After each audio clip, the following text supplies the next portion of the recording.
It's a couple of tests, few days of tests. I've updated it every day, and now I'm on different engine version.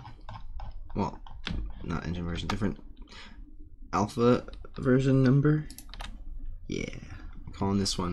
This is going to be 3.4 because I've done 2 alpha tests before this, and this is now the ongoing 3rd one. There is a link to join it, but currently, let me fix the very first thing. I'm gonna have to go to project settings. I put diving back on, but now you dive all the time, so that's wrong. Add a new object channel. Default response should be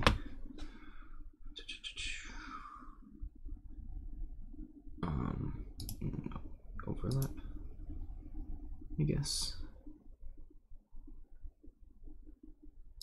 Yeah.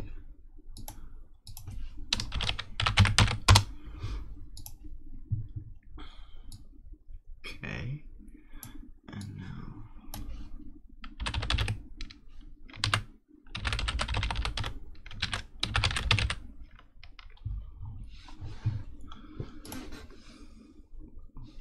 okay. Load up domain map. Some Apple error. I should watch some more medieval history and RPG history stuff. Oh my god, that looks so cool. I wonder what that is. Surfing in the Midwest? Nah. Cape of Tamriel? Nah.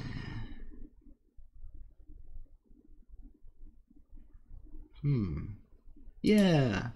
Let's talk about how much rage sucks. I mean, bless sucks. Let's rage about how much bless sucks.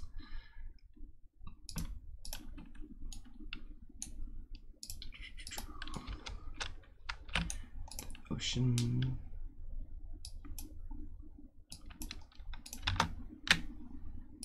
What's up guys, Brett here, and today I want to talk about the real problems that Bless Online is facing right now. The reason that I say real problems is because I think one of the biggest issues that people are upset about right now, one of the biggest reasons for people refunding the game, isn't really that big of an issue. I'm of course talking about the launch. Yes, it's absolutely the case that the launch has been a massive shit show, but to be honest, I can't really remember many MMO launches that didn't look exactly... Nope, not true. Alright, let's see. That's an apologist right there. A Tale from Dwarf Fortress, that sounds cool.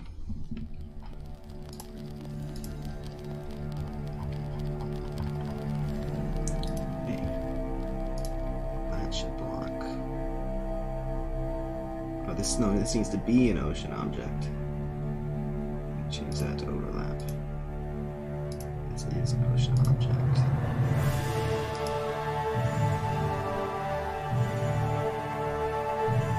I think I want to change the custom to block. Yeah.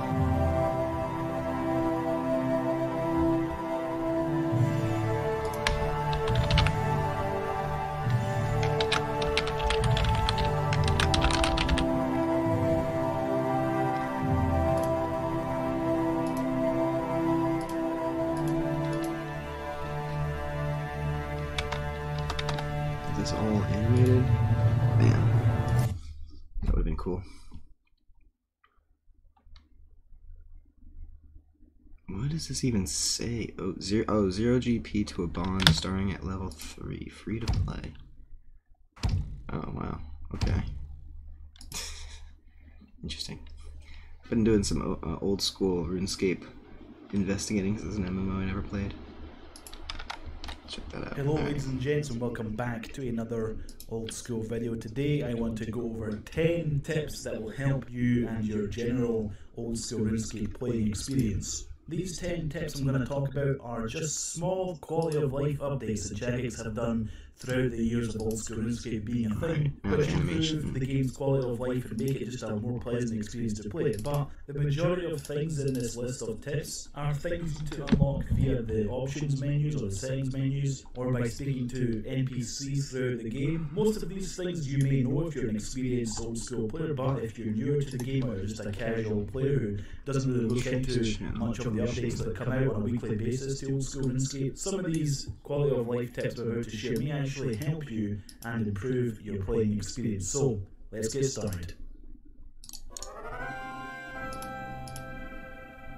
We're going to be starting off with Jagex making themed worlds, more importantly World 330, which is themed House Party / Gilded Altar. On this world, players with maxed construction host maxed houses for every player to use that's on that world. And maxed houses include things like a maxed agility box, which has like 20 to 30 teleports to different areas. It has the best rejuve pool, which refreshes your HP, prayer, run energy, your special attack, and all your stats. Maxed houses typically have the altars to switch your mage spellbook, so you can go from the standard spellbook to ancients to lunars to the archaeus spellbook, all with just one house teleport tab. They have a bunch of teleport poles. I think that's not even what I need to do at all. They typically have everything a max construction house should have, but made available to all players regardless of the construction level. All you need to do is own a player-owned house, which costs like 5k or 20k or something. You do that, you buy some house teleport tabs, make sure you're on World 330, and you have access to a maxed house with all the benefits. Alright, maybe now I can try play that. the game way easier. You're doing bosses, you can use the rejuve pool. If you want to get around the map, you can just use the agility boxes, the glories, the teleport portals. Hell, you can make teleport tabs here as well. If you don't have a high construction level or plan to get it anytime soon,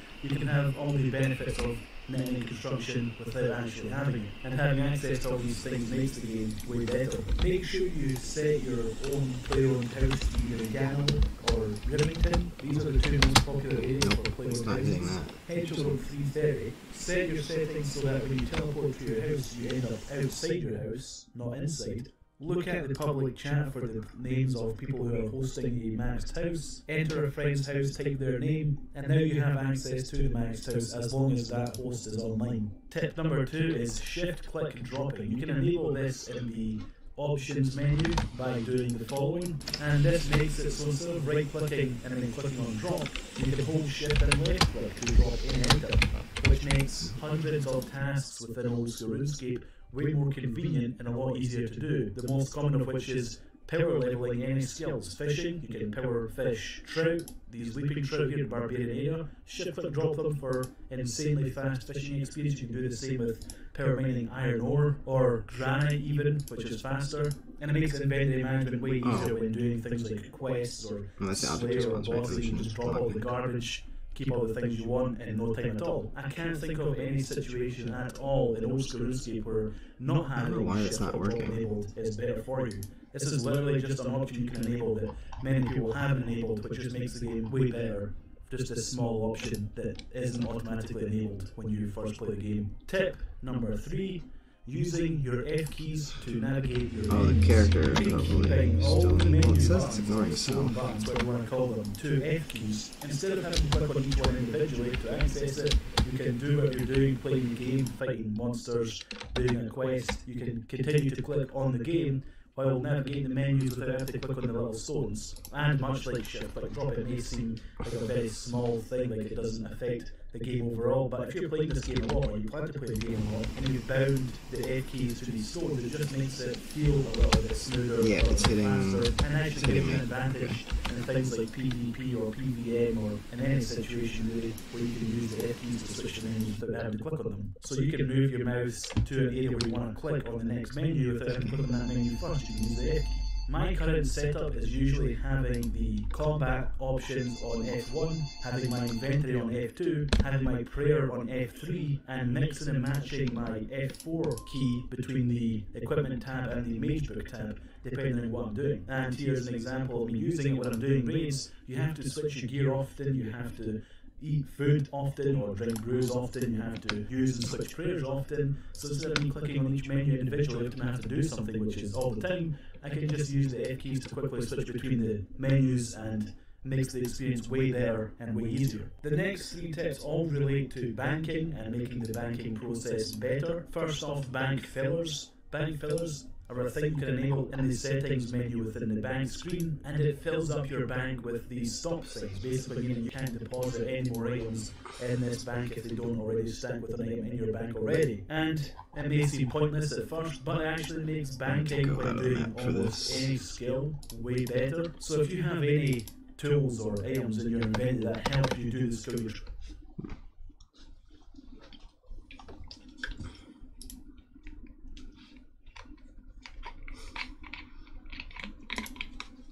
I've already done this challenge, but on a member server, so today we're going to be doing it on free-to-play at your request. Thanks for all the nice comments on the last video. These videos do take quite a lot of time, so make sure to leave a like.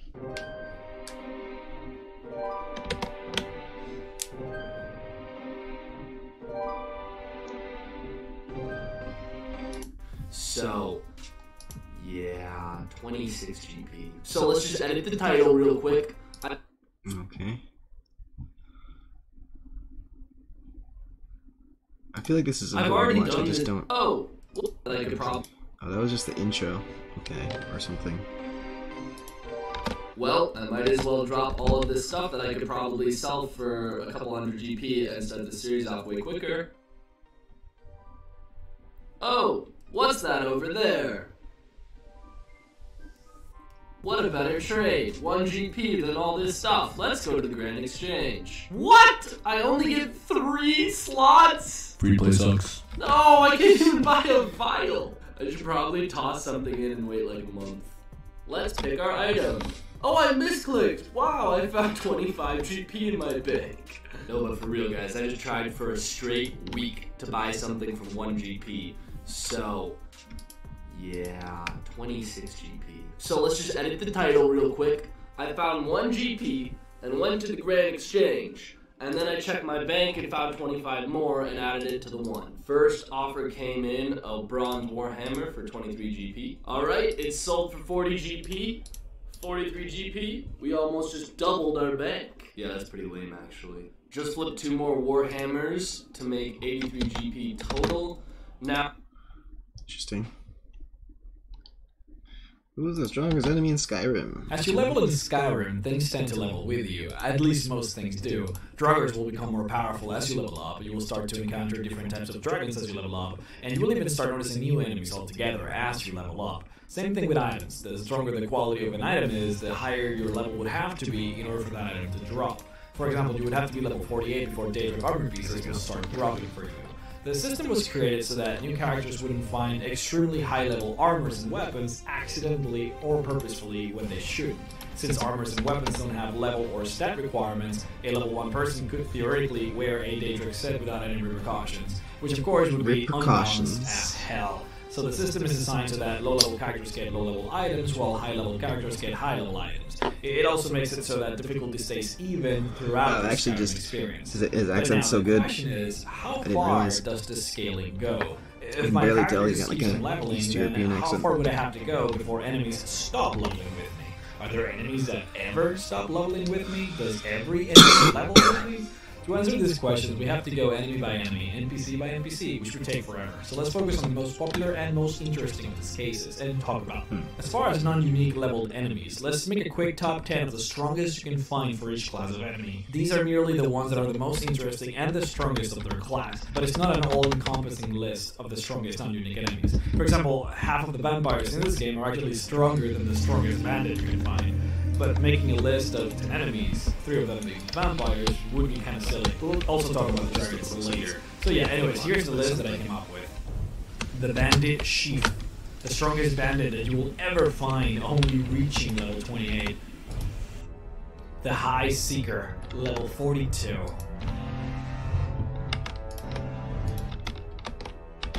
The Werewolf Barber, level 42.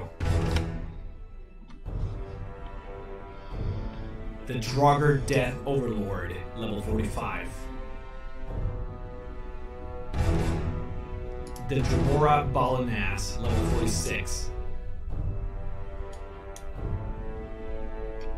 The Archmages, all level 46.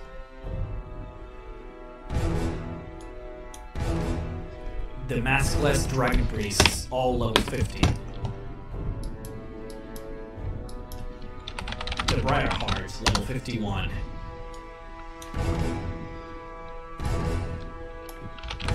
The Falmer Warmongers, level 54. And on the position of #1 strongest non-unique enemy in the game, the Night Master Vampire, boasting a ridiculous level 65.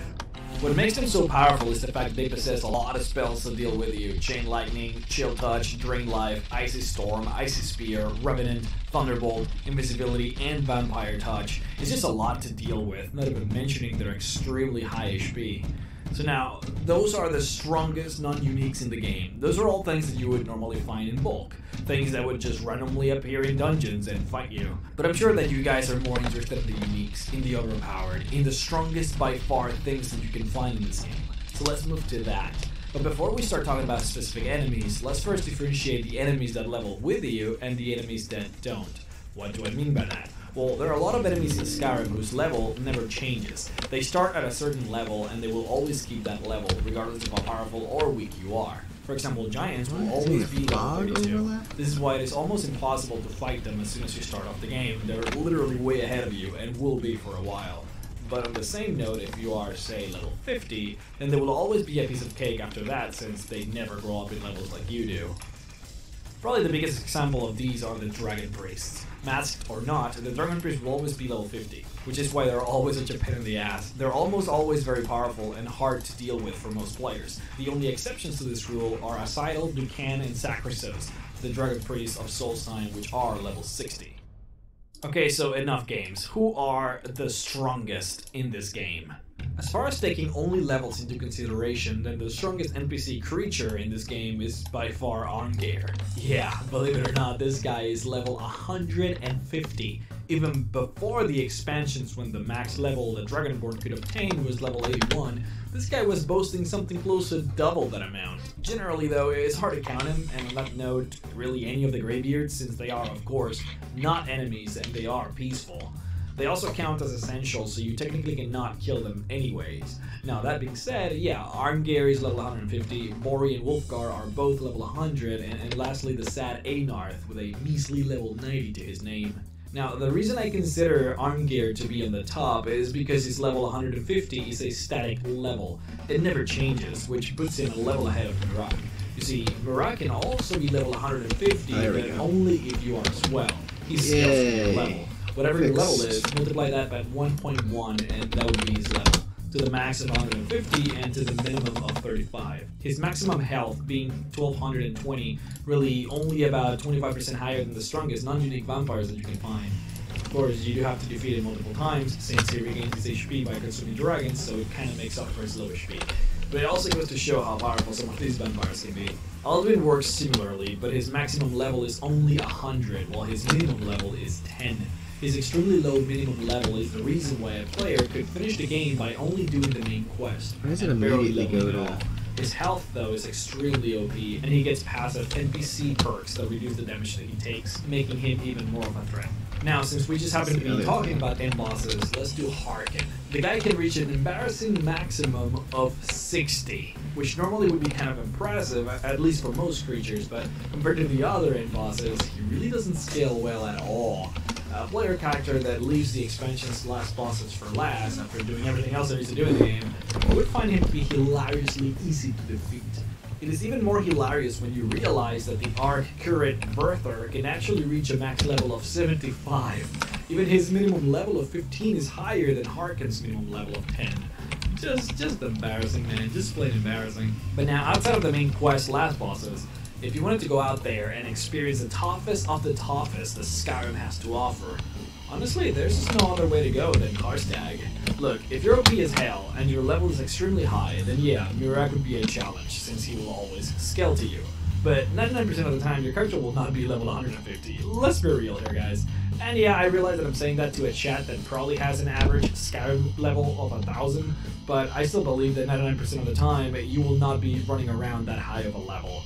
It's just unlikely. And that's why Karstag is so hardcore. You see, his level is static. It never changes, and it happens to be the highest static level in the game outside of the graveyards. It is 90. Yeah, this guy will literally be level 90 since the minute you set foot outside of Helgen. So what makes it so difficult is that you have to be that high in order to even have a chance against them. The game will not lower his level for you at all.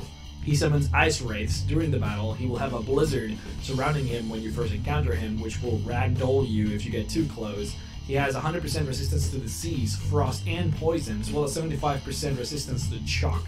He cannot be ragdolled and is immune to all forms of paralysis, as well as Merun's Razor, Mora's Grasp, Whirlwind Cloak, and the instant kill effect of the Lumberjack.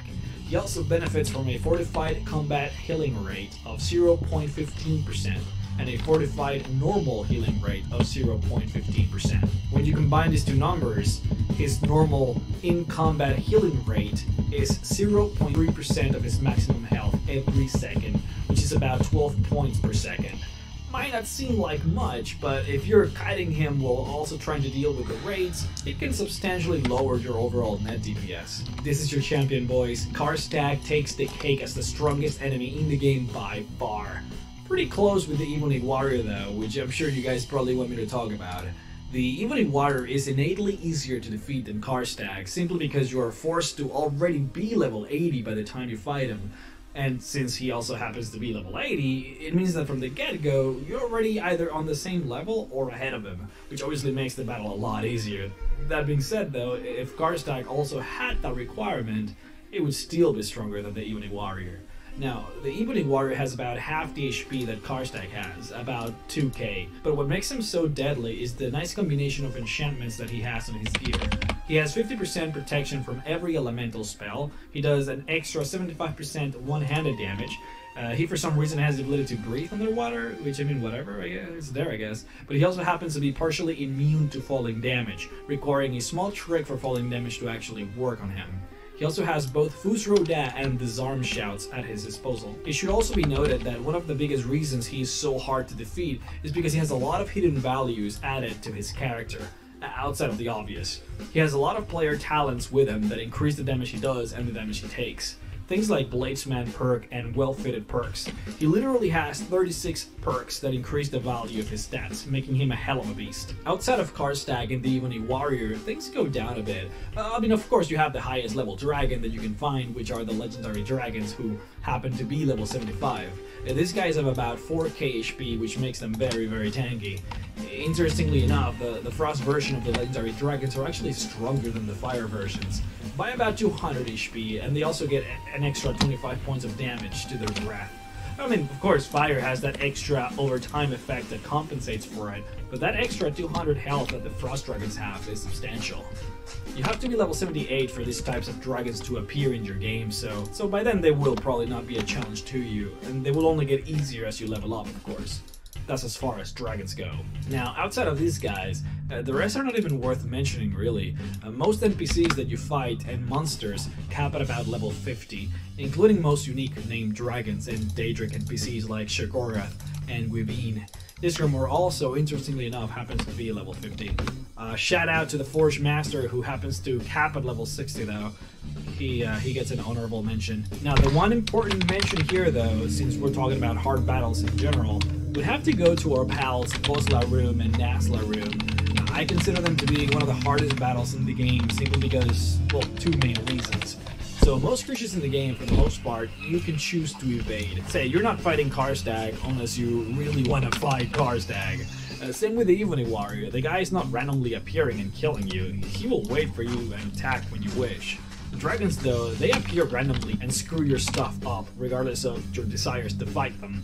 Naslarum and Bozlarum scale up to level 62 and are very difficult to avoid since they surprise you in the game. But what makes them a challenge is that you end up fighting the two of them at the same time. So as long as you're not above level 62, which is likely, you'll be fighting two leveled dragons on your level by surprise. So I have considered them, because of these facts, one of some of the hardest encounters players usually have in Skyrim.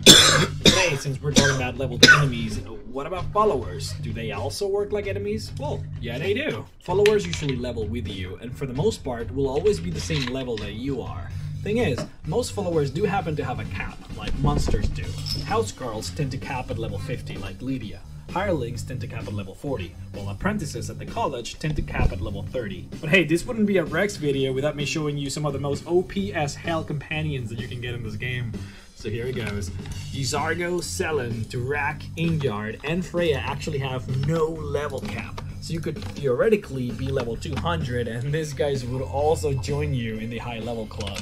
They obviously won't be quite as strong as you are with your perks and whatnot, but their increase in HP, stamina, and magicka is super useful and will in fact come in effect in battles. Now, outside of these monsters, the highest ones after them are the Dark Brotherhood Initiates who cap at level 100. But now, the question to end all questions. The question you were wondering before you even knew that you could wonder said question. Are there enemies in this game that scale with you infinitely? If you were level 300, could there be a creature in this game that would scale with you all the way to 300? Yes, my dear Padawan, there is but one. The mighty, the all-powerful, the incredible Magic Anomaly. Yep, these motherfuckers. These guys will scale to your level regardless of however high it is. Have you ever wondered why these guys are always so difficult to defeat? It's not like they hit hard, but man are they tough. Literally taking forever to kill. Yeah, the level of these guys will always be your level times 1.75. So if your level is 100, their level will be 175. If your level is 200, then their level will be 350. It is insane! Just by being level 100, this guys already possess as much HP as Karstag. And you have to fight like 20 of these. Life sometimes is simply not fair. Hell are new overlords, the anomalies. It should be up here from the save file. I saw the house. I just didn't find it. But there's a diving board Angora built in the test last night. I'm trying to find. What? You haven't played World of War? As You your haven't level played World of Warships? How could you be so inconceivable? Oof, these look good. 5 play styles, that should be interesting. What is up, ladies and gentlemen? My name is Scott, and welcome back to Fudge Muppet. How are you sensational beings doing today? I hope good, because we've got one of those fun videos, one of those videos that fill you with nostalgia for the good times you've had in Skyrim and make you want to go back and play. Well, today we have our top 5 playstyles for Elder Scrolls V Skyrim. We have played every playstyle under the sun and created builds for just about all of them. I don't think there is a playstyle we haven't done in our over 100 Skyrim builds on the channel. Unless maybe some really impractical or crappy styles, but push that shit to the side. We aren't talking about crappy playstyles, we are talking about top playstyles, our favorite out of the vast selection available. Now, for some ground rules, we aren't including any playstyles that rely on mods, as they would change the list drastically. We are just talking about classic vanilla Skyrim and the playstyles within that. Also, we will be ordering them, but it's just personal preference, ranked on things like fun, effectiveness, and even just how damn cool it is. This isn't strictly how powerful they are. And finally, after we have listed all of these sweet playstyles, head on down into the comments below and let us know what your list is of the top playstyles. So let's jump, dive, and backflip straight into this sensational list. In the number 5 position, we have one that might surprise many people, one that is very straightforward. Ladies and gentlemen, we have the Sword and Board, Shank and Plank, the classic shield and sword. Well, actually it could be shield and axe or shield and mace, but regardless, we are talking about the undeniably classic staple, yet so fun, the block and one-handed character. Now across our builds, this may include heavy armor, light armor, some enchanting, maybe even some alchemy as variation, but the key here is the one-handed weapon and the shield. I honestly find it to be one of the most underrated playstyle. My very first Skyrim character all the way back on that fateful day of November 11th, 2011 was a sword and shield character, and I had so much fun. One of the main things that makes this playstyle is the block perks, like Block Runner, Shield Bash, Deflect Arrows, Quick Reflexes, and Shield Charge. This playstyle gives you that powerful warrior feel, that ultimate Tank. The you against the world feeling when arrows bounce off you, dragon fire barely touches you, those awesome kill moves where you smash away their defense with your shield only to plunge your mighty sword into their chest. That shit is off chops. My personal favorite example of this playstyle is a build called the Centurion that we made. The classic Imperial armor, sword and shield, valiant warrior of the Empire, shield charging stormcloaks off cliffs, bashing them to the side with your shield. Like I said, the block perks are what makes this style. Block Runner allows you to move at full speed with the shield raised, and with deflect arrows you can charge the enemy while their volleys simply brush off you. It's such a cool feeling. Bashing makes combat a slice of cake, allowing you to interrupt very effectively and deal your own What's damage. this? But most of all, we gotta give it up for shield Interviews charge. If you haven't run 1 across is the following bridge of me. Malthine Okay. Towers, shield charging bandits off into the rapids What's below. up, Helsing you Interviews haven't 1? lived. And on top of this all, there are some particularly awesome shields in Skyrim, such as Spellbreaker, giving you a ward on top, defending against spells, or Taj of the Blooded, spiked to add bash damage, or the Shield of Isgramor, which just looks really damn cool because of how huge the thing is. Overall, the Shielded Warrior playstyle is one of my favorites, and one that I feel doesn't get enough love. Now, if you're sick of being the center of attention, sick of having all the arrows flying at you, sick of being the target of everyone's aggression, perhaps you could try some sly methods of giving them their own medicine. In the number 4 position, we have one of the most overpowered but super sexy playstyles, Illusion Controllers. This is that playstyle where you make one bandit kill his best friend, and then have him killed by his pet dog, which you then pacify and leave alone because you like puppies. This playstyle allows you to dominate the minds of your enemies and manipulate the situation as you see fit. This often works best with sneak, and sometimes adding in things like conjuration or weapon skills is a good idea too, but overall the main thing is controlling the minds of people Illuminati style.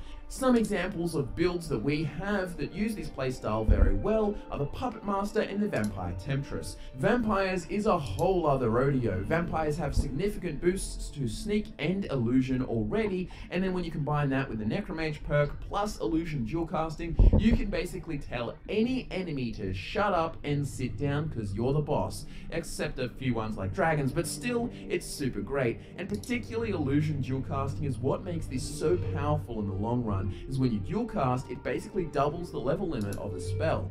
Sitting down and watching battles go down is far more entertaining than you may think. I mean, NPC battles like 4 giants versus 50 bandits or something like that get watched on YouTube by plenty of people.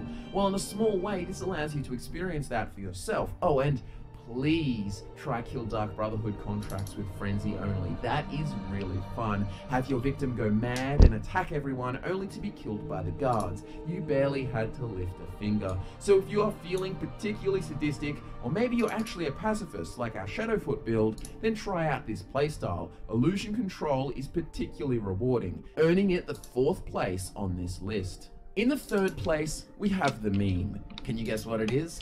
Oh my god, all my characters just end up being sneak archers in Skyrim. Yeah, well, there is a reason for that, and usually because it's just so damn good. The sneak archer playstyle is one of the safest, most powerful, and fun playstyles around. Late game, no one can touch you because they never saw you, never knew you existed. Probably didn't even realize they were dead. One moment they were just wandering around doing abandoned things, and lights out, they're in the afterlife. The recipe for this is sneak and archery, of course, and this doesn't mean strictly bows either. Crossbows are a really cool assassin's weapon.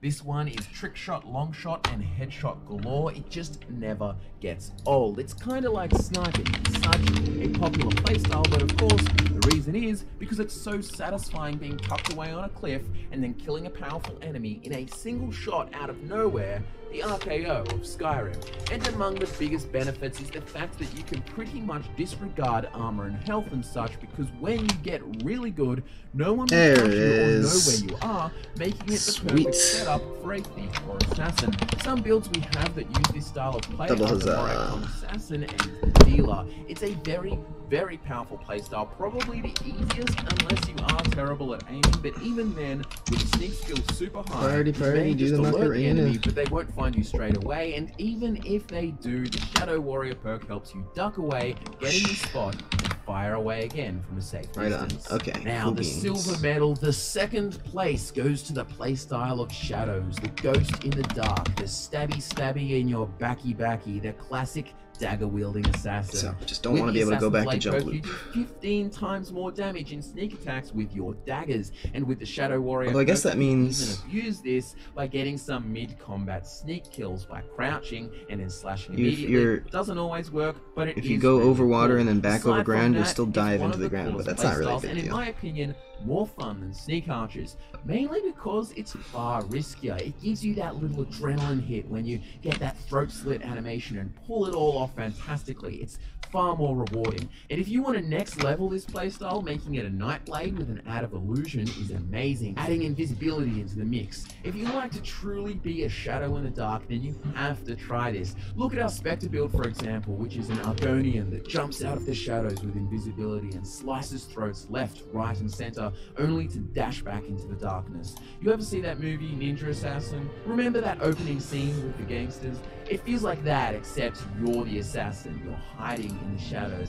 And that's what makes this playstyle so rewarding. It may be harder, you may get caught more often at the start, but when you truly become a master assassin, when you dash from the shadows to claim the souls of your victim, it truly is a menacing sight to behold and a super fun playstyle to experience. So if you haven't already, definitely try out this style. Now for the final spot, my personal favorite, the #1 playstyle for me, the Conjuration Warrior. Now this in particular is one I have so much fun with. Conjuration is probably my favorite magic school, and summoning fearsome creatures or having dead thralls of your favorite characters follow you into battle is awesome. Sometimes warriors can get a little plain, and there is nothing like some Conjuration to spice it up. Walking into battle with simply a shield and armor is so badass. Your enemy is not expecting anything more, but then you spring out 2 Dremora Lords and summon a bound sword from the plains of Oblivion and lay waste to the foolish. Daedric armor, Daedric shield, conjured Daedra, and a bound sword is awesome. The bound sword as an option with the Conjuration Warrior itself is so cool. Even with no gear, you are never defenseless. Being able to summon dual bound swords, or perhaps you're a 2-handed berserker charging a fort, but archers are giving you trouble. Just summon 2 Storm Atronachs to give you covering fire.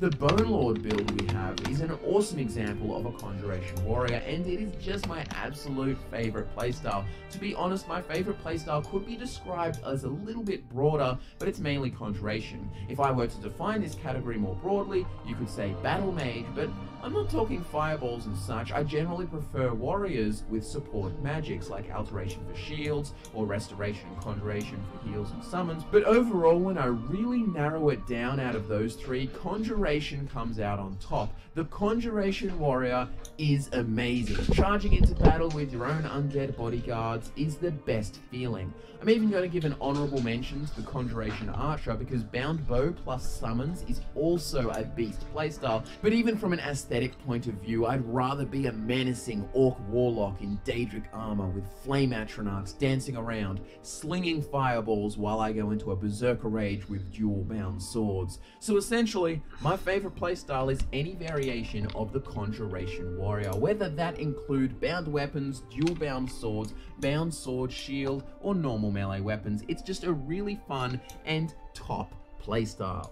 So now that I've talked about my favorite playstyles, what are your favorite playstyles? What do you guys think? Let's see some lists down below in the comments, ranking from 1 to 5. Try to be specific. I'm really keen to see what your guys' favorite playstyles are. Thanks so much for watching this video, guys. Your support means the world to us. Links to all our social media, particularly Twitter, are in the description below. Have a great weekend, guys. My name is Scott, and I will be back again to nerd out with you again next time. Ah. That was a good video.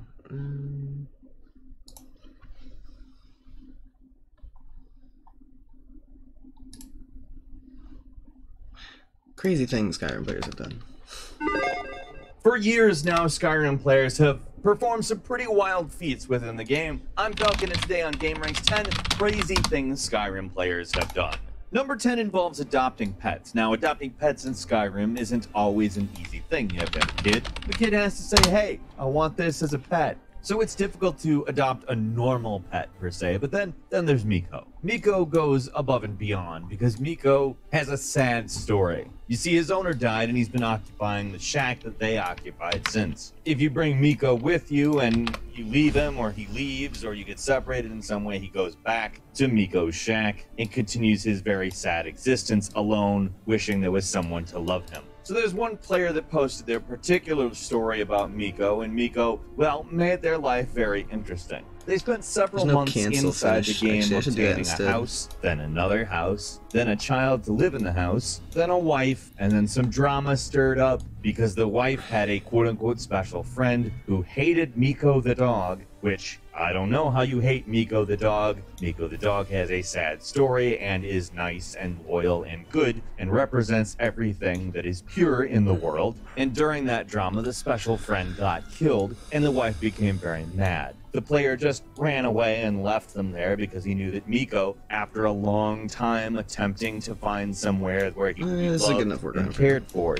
knew that he would be, even though he had no place there. It's actually a pretty weird story. Number 9, Gamer Mom 36, an 81-year-old grandmother, has uploaded more than 500 Skyrim videos to the internet. She's a widow with 4 sons, 9 grandchildren, and 1 great-grandson. She's been on YouTube since 2011 and has gotten millions upon millions of views just being an old lady uploading Skyrim videos. She doesn't just upload Skyrim videos though. I've seen Bioshock Infinite on there, Rise of the Tomb Raider, and she even does little vlogs, but her bread and butter is Skyrim. You can find her on Twitter at Shirley Scurry if you're interested, and it's very easy to find her YouTube channel from there. Number 8, you know how people wire up games to be played through like fruit and stuff? One of my favorites is playing Skyrim with a potato.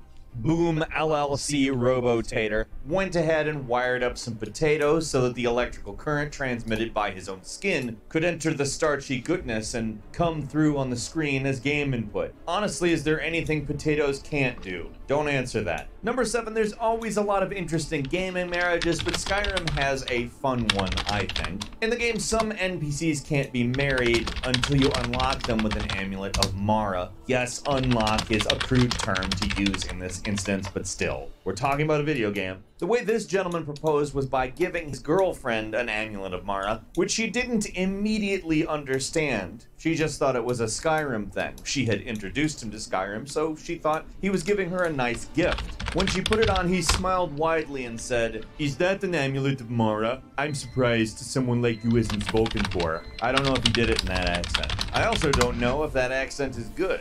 But yeah, he said the line. He did the thing. And she said, the good answer, the yes answer. Number 6, a gentleman from Utah spent $50,000 creating a Skyrim-themed basement. Now I'm gonna go ahead and say this is one of the coolest things I've ever seen in my entire life. I mean, there's so many details. There's swords, crossbows, there's potions, there's books, there's Whiterun grain. His wife Jill helped design it and also calls it awesome, but she adds that it would have been nice to have a pool. She didn't say instead, she said as well. But $50,000 on a basement? I mean, it's got a secret door behind the bookshelf, so it's not like it's nothing. It's cool. I mean, in all honesty, it's probably actually the ultimate. But I don't know if you've ever been to Utah, but a pool is nice in Utah. It's hot in Utah. Hopefully she gets to spend $50,000 at some point as well. Number 5, a few years ago, a gentleman by the name of Jack Cooley was attending Notre Dame and playing basketball. Now, obviously, he had some natural skill on account you don't just get into a basketball program at a university with no skill. But his profile and his skills suddenly surged, and everybody was wondering why. People were asking, what are you doing different? Why are things changing? How are you suddenly becoming a massive force within college basketball? Now let me tell you, this is one of the craziest things that somebody can do in Skyrim on this list. He quit Skyrim. He said, never get Skyrim, you'll never stop playing it. He took all the time and energy he was dedicating to video games and he put it towards basketball, and suddenly he was way better at basketball. He currently plays for the Sacramento Kings. Esports have become something, have they not? You don't necessarily have to play that kind of sport if you happen to like video games better. I mean, you're not going to be a Skyrim star anytime soon, but don't let this thing make you think that you gotta stop playing video games. Ugh. Number 4, a costumer slash cosplayer and a photographer and VFX artist fell in love and got married. That's not the story. They both love Skyrim, and because they both love Skyrim, they went ahead and did a Skyrim-themed wedding photo with a massive composited mountain behind them, dragons flying above in the atmosphere, a number of wedding guests with, well, torn up, beaten up, battle-worn wedding clothes. It was done simply with green.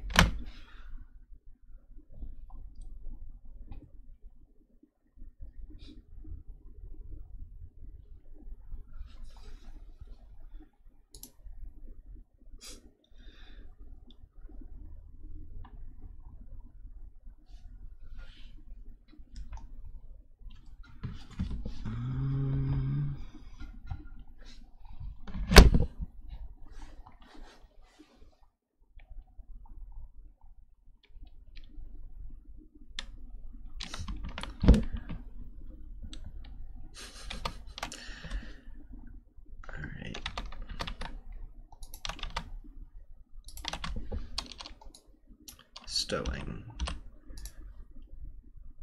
Oh, and I need to make this trigger now too.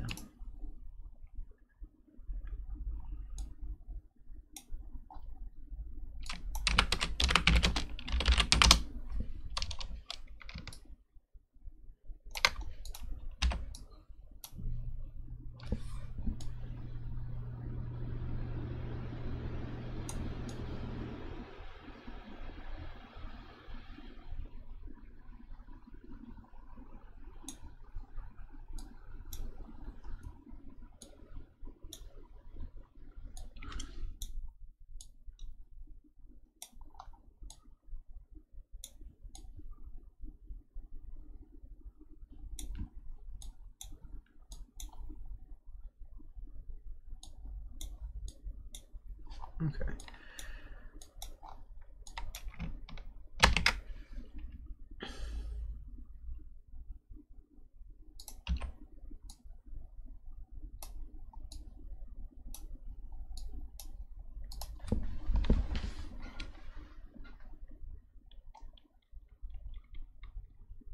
See if that works.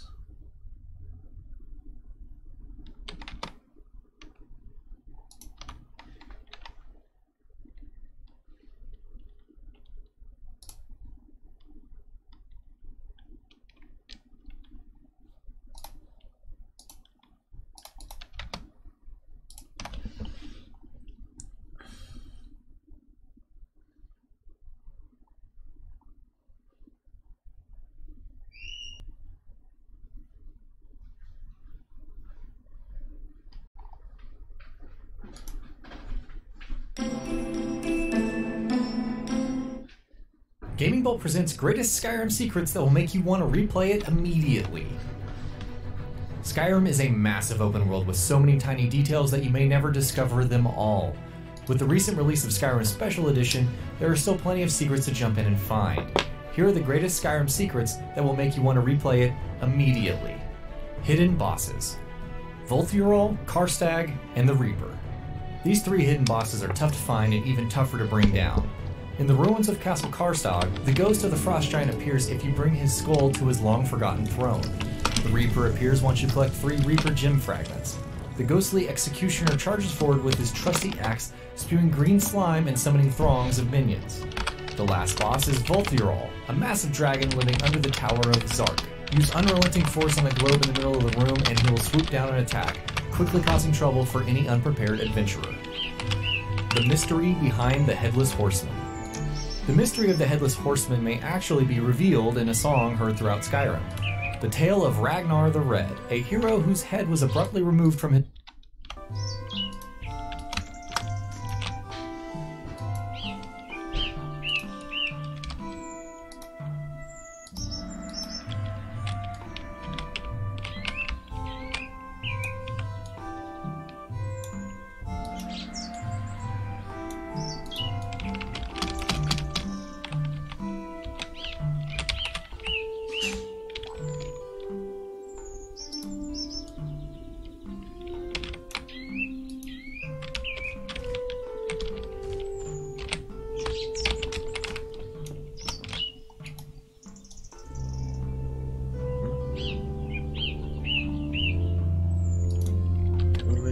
placing.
Alright, I can fix the line trace in a second.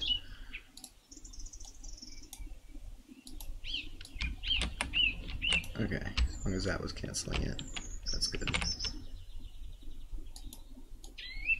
Just have to fix the collision channel for that. But if I hit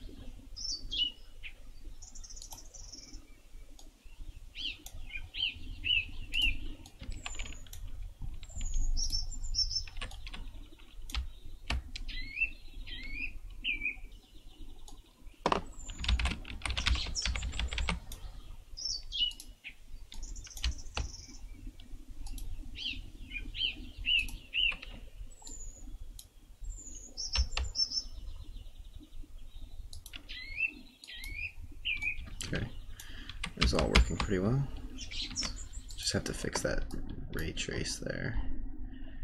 Oh, and other thing before I forget.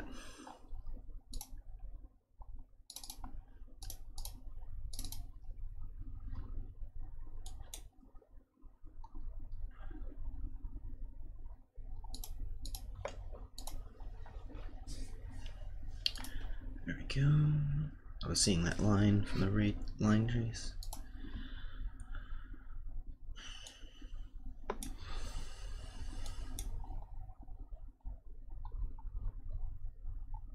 Might as well just make it so the characters aren't blocking visibility. There's no reason for characters to block visibility.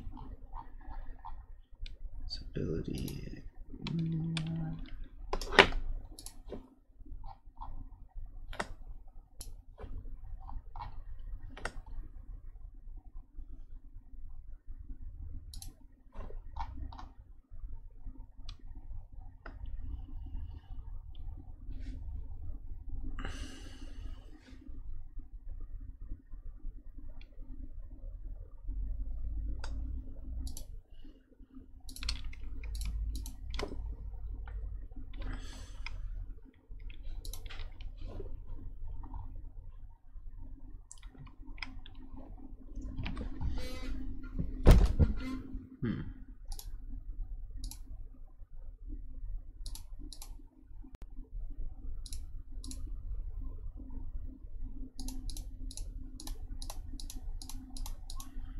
Yeah. I bet you that was causing some problems somewhere along the line.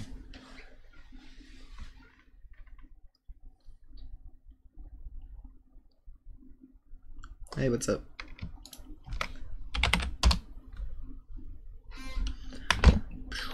What's another? This. Gotta throw my GIFs out. Pretty good. Tested this for a couple days now and got a bunch of bugs fixed. Still getting one really annoying bug where sometimes the server's character gets deleted, and sometimes when you turn back into your pawn, you get turn into the free spirit for some reason, like the default pawn. So I don't know what's going on there. But it seems to only happen now if you spam the horse mount button. Yeah, sure, if I can answer. Sometimes people ask questions that don't make any sense, but feel free.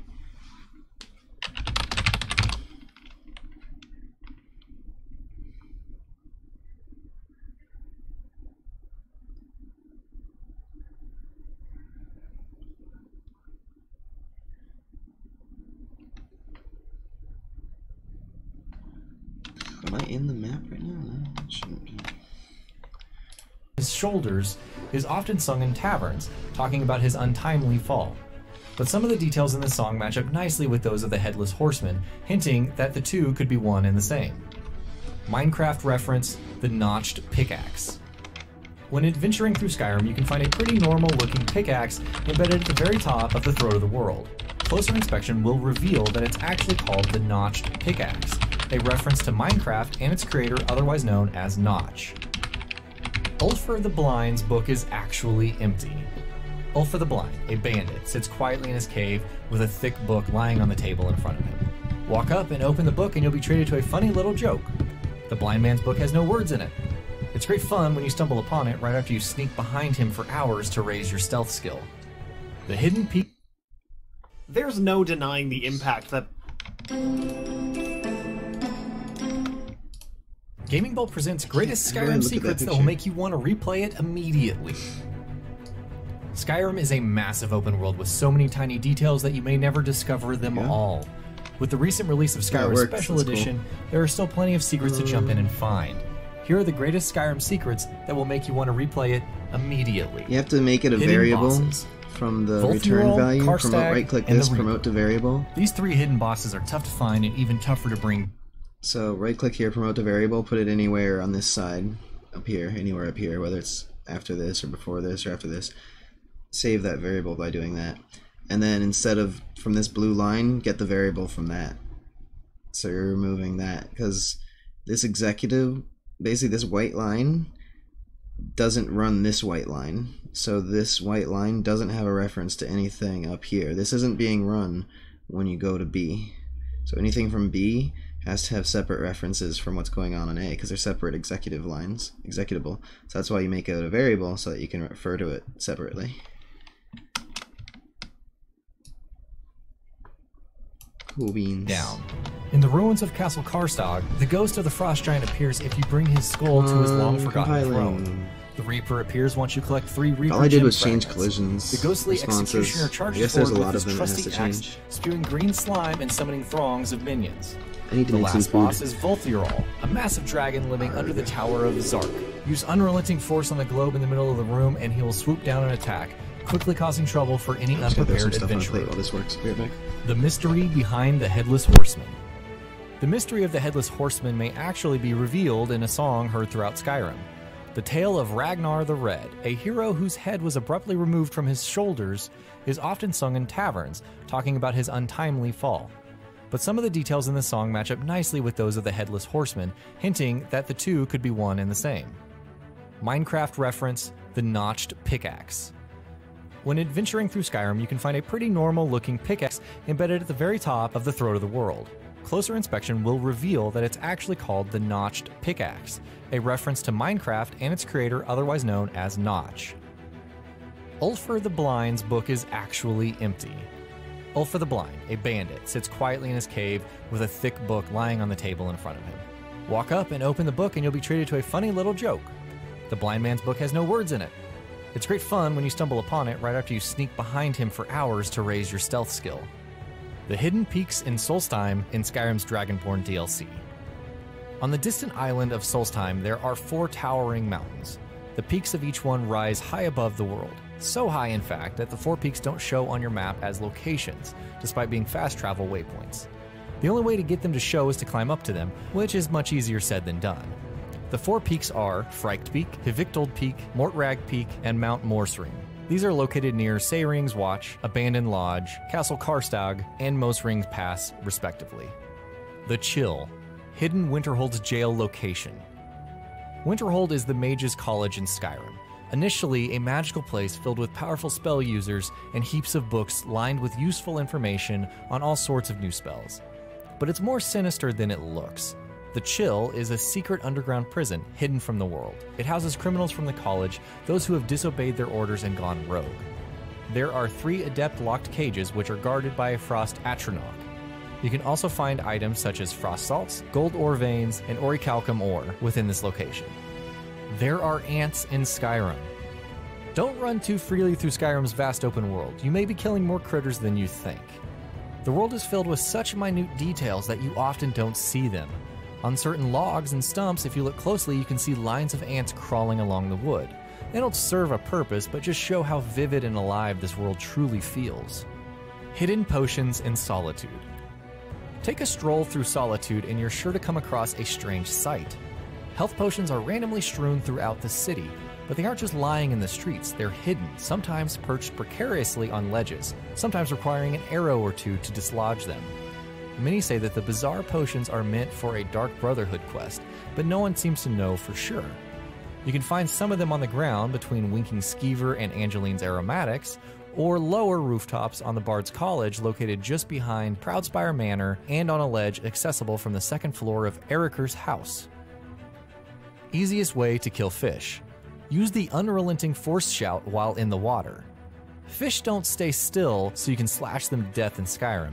If you want to reel in plenty of good catches, the best way to do so is one only the Dragonborn can pull off. Point your character towards a fish and unleash the unrelenting force shout. The fish will all float to the surface, making for easy catching. Sovngarde Sky.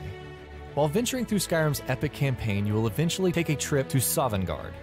It's a very calm place, and the sky burns with a crimson light, albeit a very faint one. The sky is identical to the background used in the skills screen. There's no reason why this is the case, but it's one hell of a coincidence. Clear Sky Shout can be used during nighttime to dissipate clouds and create aurora effect. The Clear Sky Shout is great for turning a rainy day of adventuring and plundering into a sunny murder fest. But use the ability at night and the clouds will part, giving way to a stunning array of colors as auroras flood the sky. It certainly makes wandering the frozen wastes at night a little more enjoyable, giving the player an extra dose of eye candy. Skyrim's map is actually rendered in real time. The world map in Skyrim isn't just an incredibly pretty image of the game's stunning world taken from a bird's eye view. It's actually a real-time render of the world. That means you can actually see real-time events taking place when you look closely. Finding a dragon in the dead of night? Is it spewing fire out of its gaping maw? Then you might be able to see the distant glow of its flame if you take a close look at the map. Just another great detail in a world brimming with them. Mammoth owned by giants have marked tusks. Ones that don't are not owned and are free. If you see a mammoth walking around Skyrim, there's a pretty good chance that there's also a giant lurking nearby, just waiting to send you soaring into the clouds with its club. But there's an easy way to tell which hairy elephants are the property of giants. Mammoths owned by giants have markings carved into their tusks, while those that are free retain their plain white ebony protrusions. The mystery behind the puzzle doors. The puzzle doors in Skyrim, you know, the one where you line up the symbols shown on a jewel-encrusted claw that make the incredibly ornate doors slide open, may seem deceptively simple, but there's a reason for this. If you find the book Death of a Wanderer while exploring Skyrim, you'll learn that these doors are not built to keep adventurers out, but to keep the undead hordes of the Draugr from escaping. Now you know why you never seem to see them casually walking around Whiterun. And that wraps it up. What are your thoughts about this? Let us know in the comments below. And if you enjoyed this video, please like and share it on Twitter and Facebook. And why not consider subscribing? We upload some really cool videos almost every day. Thank you for watching this video, and happy gaming!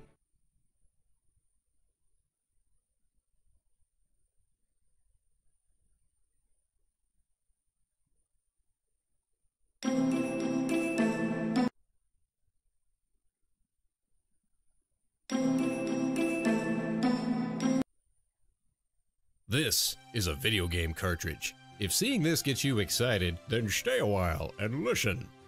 Cartridges.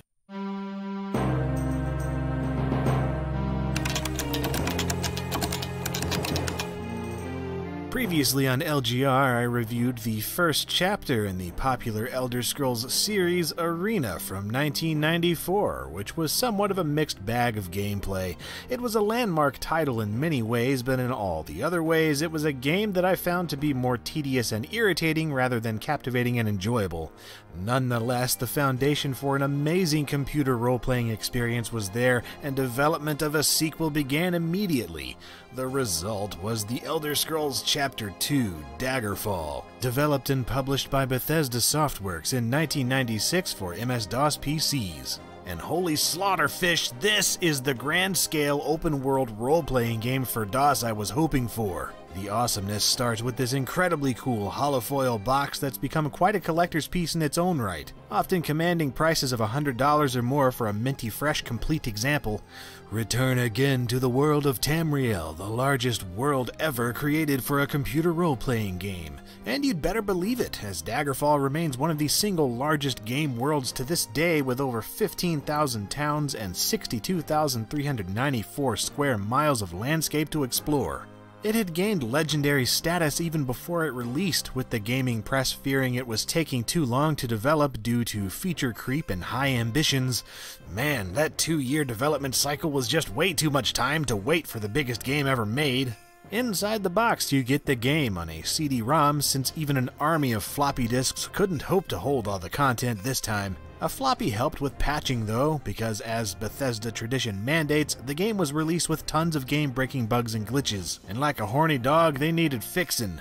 You also get a fold-out advertisement for the Daggerfall Chronicles Book of Knowledge hint book, a product catalog and some registration thingies, an installation guide because DOS is a son of a gun and Windows 95 made it even more enjoyable, as well as a 90-page manual.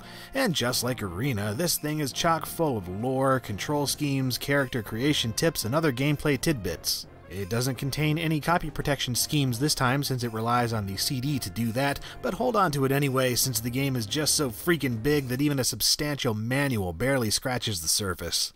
Daggerfall begins with some shiny scaling logos, letting you know that somewhere enough daggers have fallen for someone to have taken notice and made a game out of the idea. You then get a familiar menu screen if you've played the previous game, letting you begin, load, and quit, with things like graphic and sound options becoming available in-game. Starting a new game works in practically the same way as it did in Arena. Choose your character's homeland province to determine their race, choose your gender to determine your nads, and choose a class either by selecting from a list or taking a survey straight out of an alternate reality retail job application.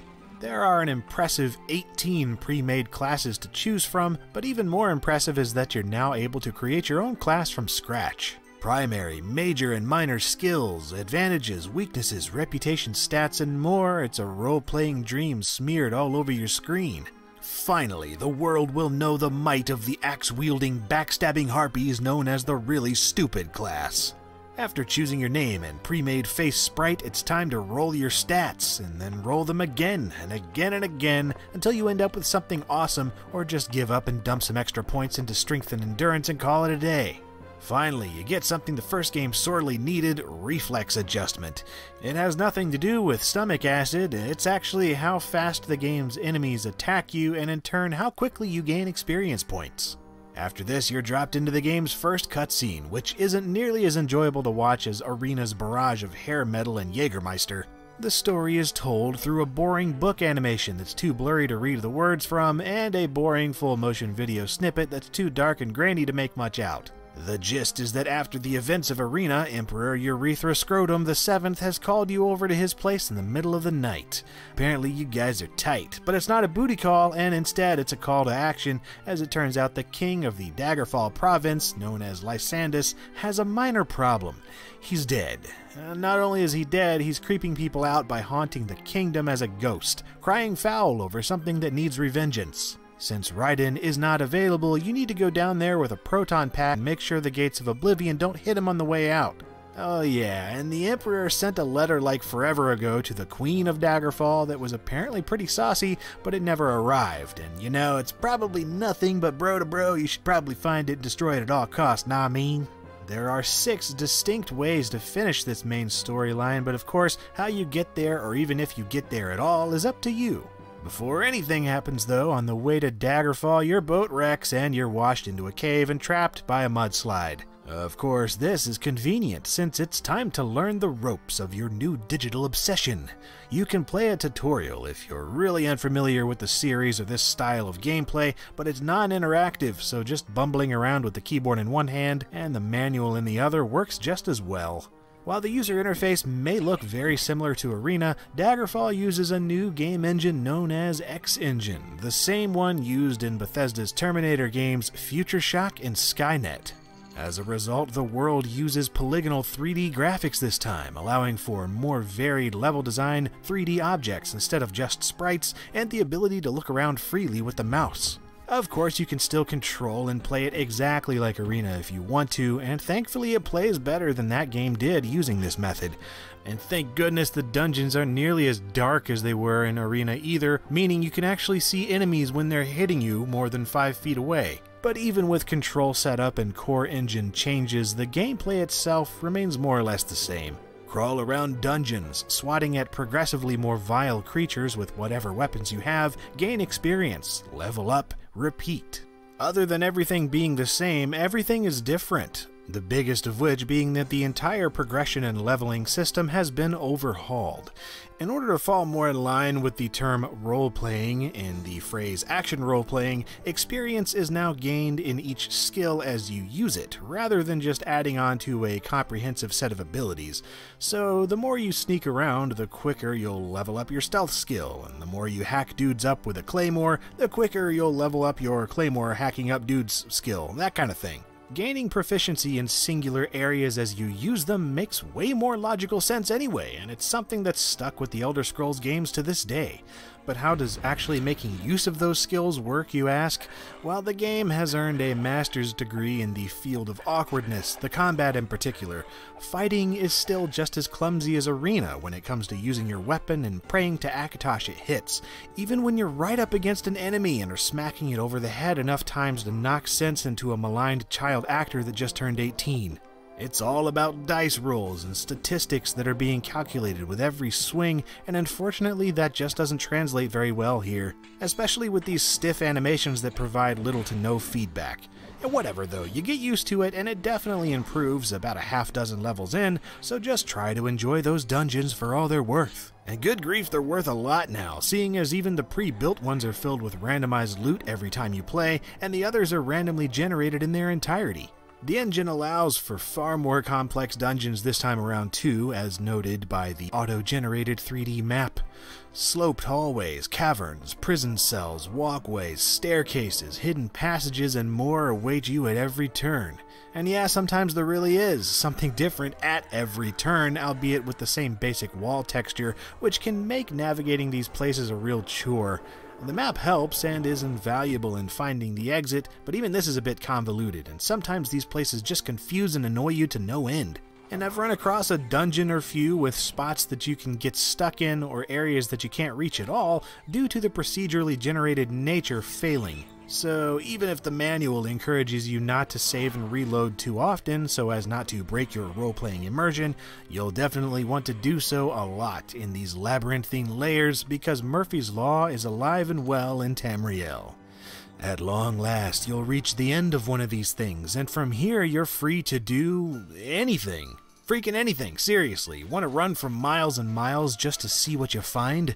Want to travel to the nearest town and sell your wares for some of that sweet cheddar? Want to sneak into people's homes and steal their everything? Maybe join the Thieves Guild and make it legit?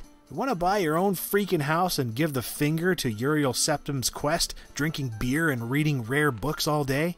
You can do all of this and much, much more. If Arena was more of a classic dungeon crawl CRPG with fantasy life simulation elements, Daggerfall is arguably more a fantasy life simulator with dungeon crawl CRPG elements. While some might consider this distracting from the core gameplay, me, well, I kind of love it. Sometimes I just want to buy a horse and go riding around looking for trouble, and then find it at the end of my sword meeting some poor citizen's skull, and I proceed to try and outrun the town guards but get caught and go to court to try and plead my case before serving a year-long prison sentence. And after that I'll buy a boat because screw it, life is short and I've got the money, or at least the loans, from the bank. Yeah, you can straight up live in this fantasy world, and I can't think of many, if any, other games that went this far back then. Granted, these are all side activities, and the meat of the game really does revolve around receiving quests from strangers and various authorities and carrying out their orders. You know, fetch a thing, steal a thing, kill a thing, deliver a thing, all those things. It is what it is. They get repetitive and sometimes they're downright confusing, but this is par for the course in any open-ended RPG, and with an older one like this, you can expect these limitations.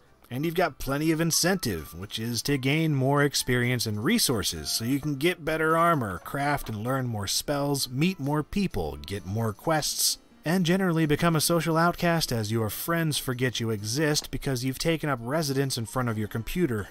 And man, there is so much more, but the main thing to take away from all this is that Daggerfall gives you so many options that it's almost impossible to lack something to do unless you just have zero imagination or just haven't been paying attention.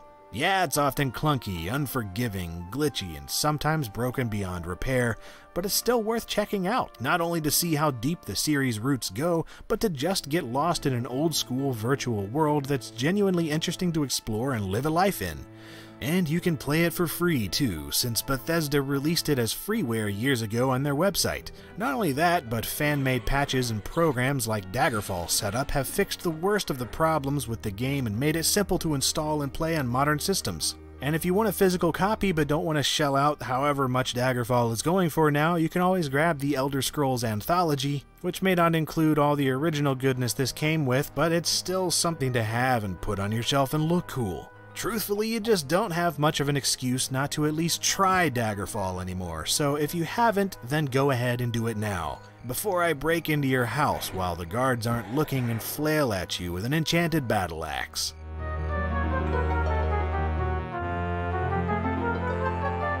And if you'd like more videos that give me an excuse to flail at you with enchanted weapons, and possibly convince you that old school boxes that waste resources on cardboard and plastic are more cool than anything else today, then feel free to check out some of my other videos. I do a lot of them. I've covered Elder Scrolls Arena, and I'm probably going to be covering some more of the games later on in the future. I make more videos every single week, so subscribing is a thing that could benefit you if you'd like them to be delivered to your YouTube doorstep. You can also interact with me and other viewers a little more freely on Twitter and Facebook, and support me on Patreon if you're feeling particularly generous. And as always, thank you for watching.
After years of waiting, Skyrim, the 5th game in the Elder Scrolls series of FPS RPGs, is here in all its nerdy glory. But you can go to 100 other people if you want a review of Skyrim, so here on Lazy Game Reviews, we're taking a look at the very first Elder Scrolls game, Arena.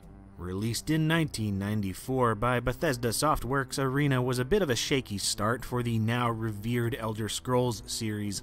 Just looking at the box art and even the name of the game, you might be inclined to think that you're in for some good old melee combat in an arena of some kind, with sexy high fantasy chicks and bloodthirsty crowds watching from the stands. But then you flip it around and read the back of the box and you see magical monster slaying, character creation with lots of stats, and repeated mention of the term CRPG.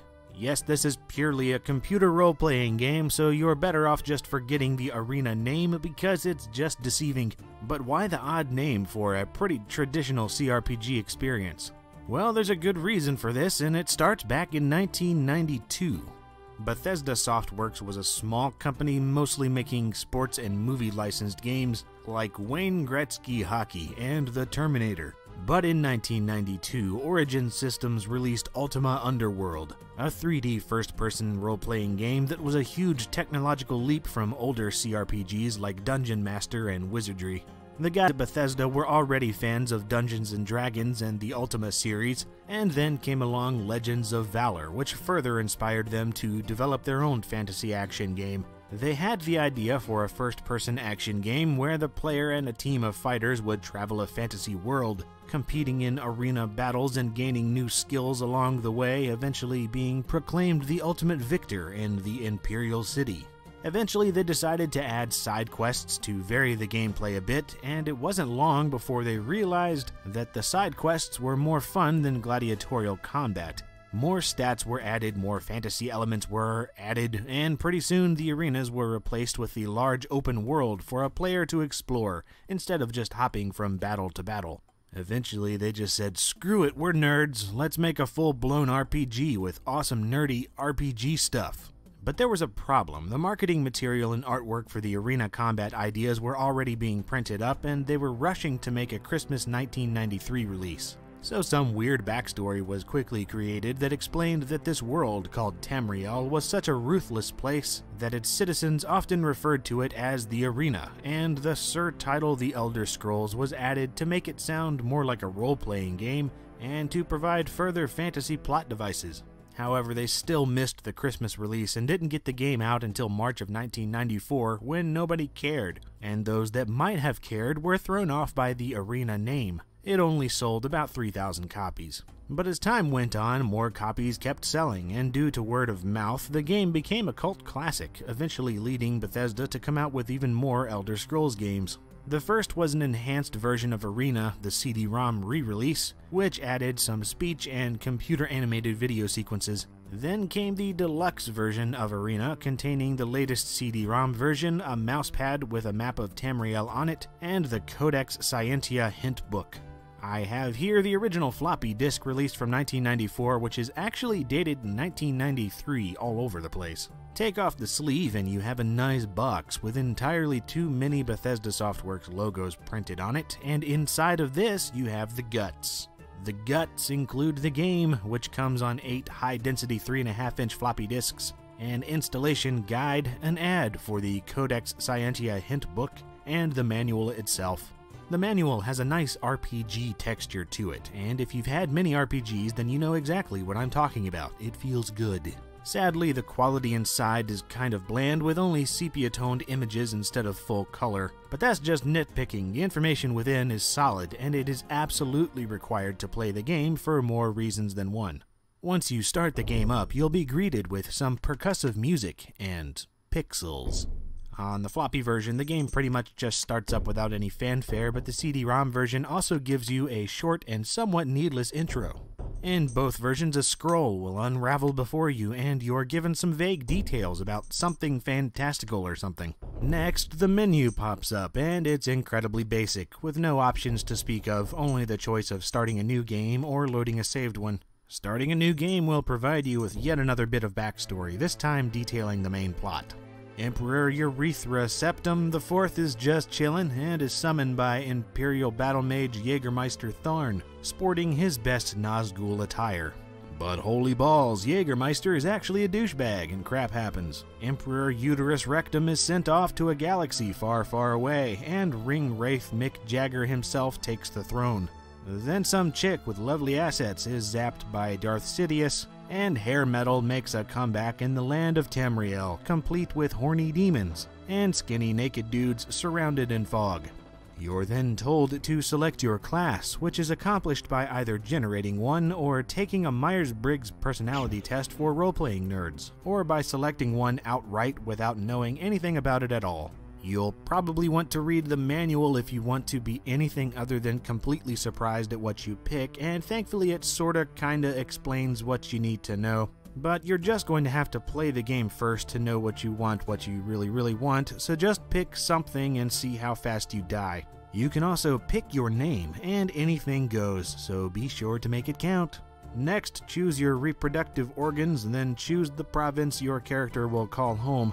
This will determine where you start the game and your race, so choose randomly because you really don't know what you're doing. Or just check the manual once again like the little RPG slave you are. You can then choose to place some stat points anywhere you like. This will affect how much you suck in the beginning of the game, so allotting the proper stats is key to your survival.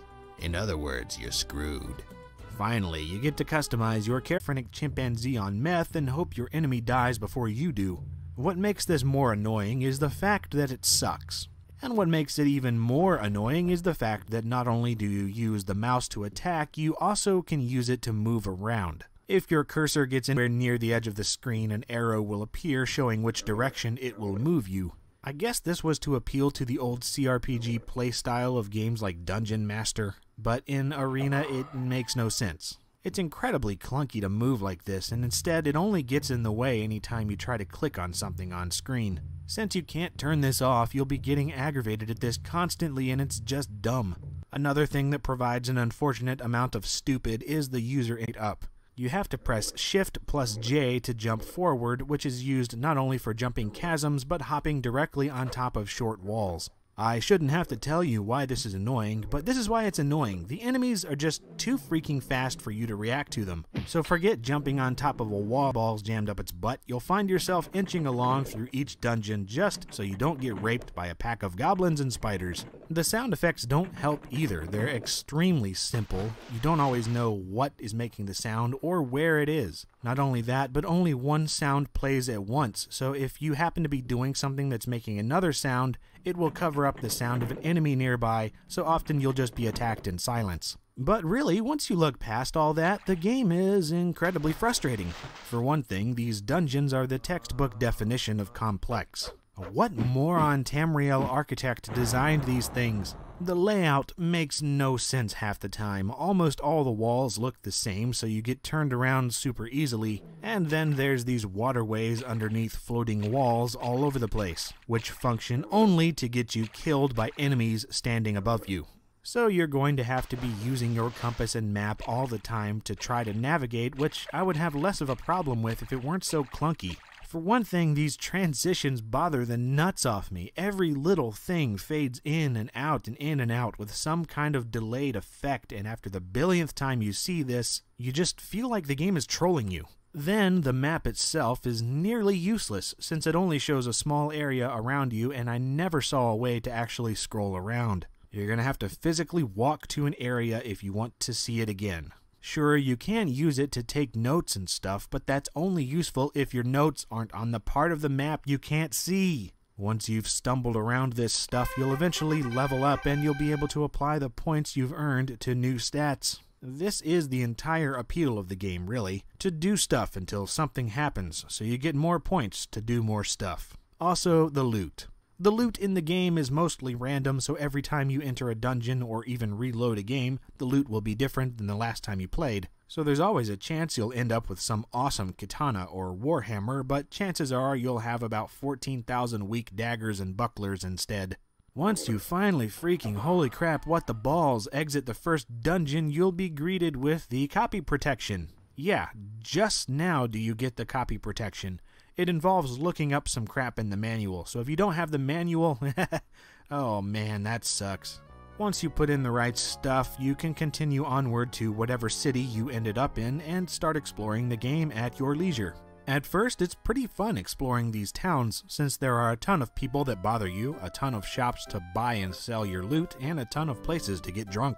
But you'll soon realize you have no clue what to do next.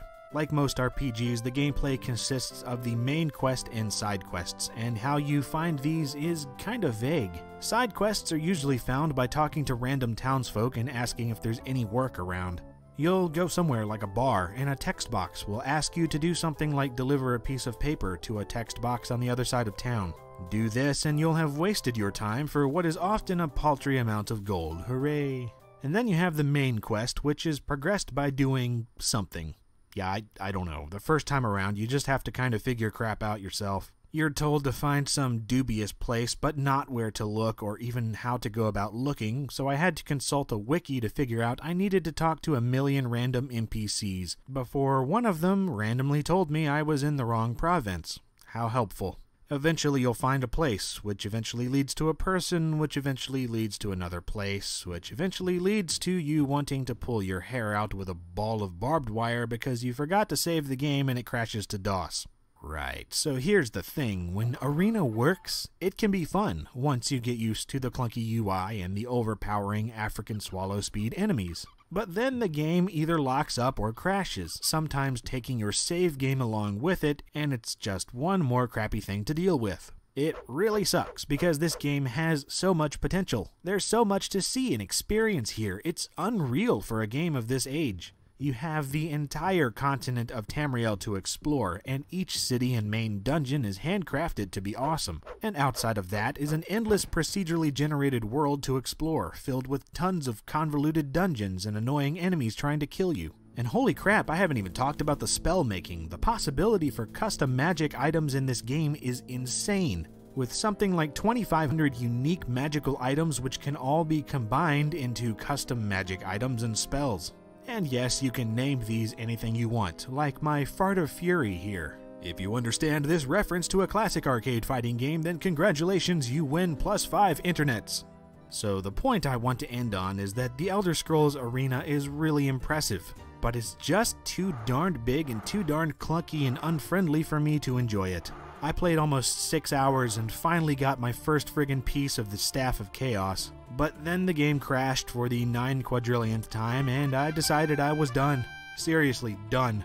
I don't think I'll ever play this game again, and the reason is that if I want to play a DOS Elder Scrolls game, I'm going to play its sequel, Daggerfall. And that one has its flaws too, but it's a far cry better than Arena's convoluted mess. And that pains me somewhat to say that because I really do.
Got it. And 3, 2, 1, and it should be live now.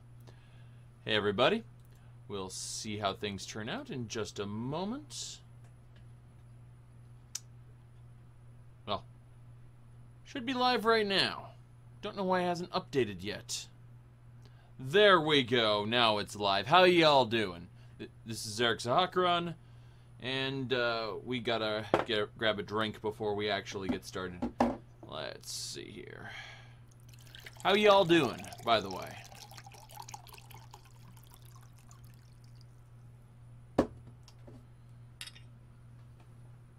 Okay, so where I left off, let's I'm gonna refresh this page, make sure everything is loaded correctly. Good, everything is loaded just the way I wanted. Now, this is my player home. It costs like 900,000 gold. It's the largest player home in Wayrest. It isn't really awesome, to tell you the truth. It's just got a lot of closets, and I assume. Hold on a second. Oh, I assume that's where you keep everything. You know, you're expected to have a closet for each thing or something. I don't know. Unfortunately, there's no furniture placer or anything like that in this game.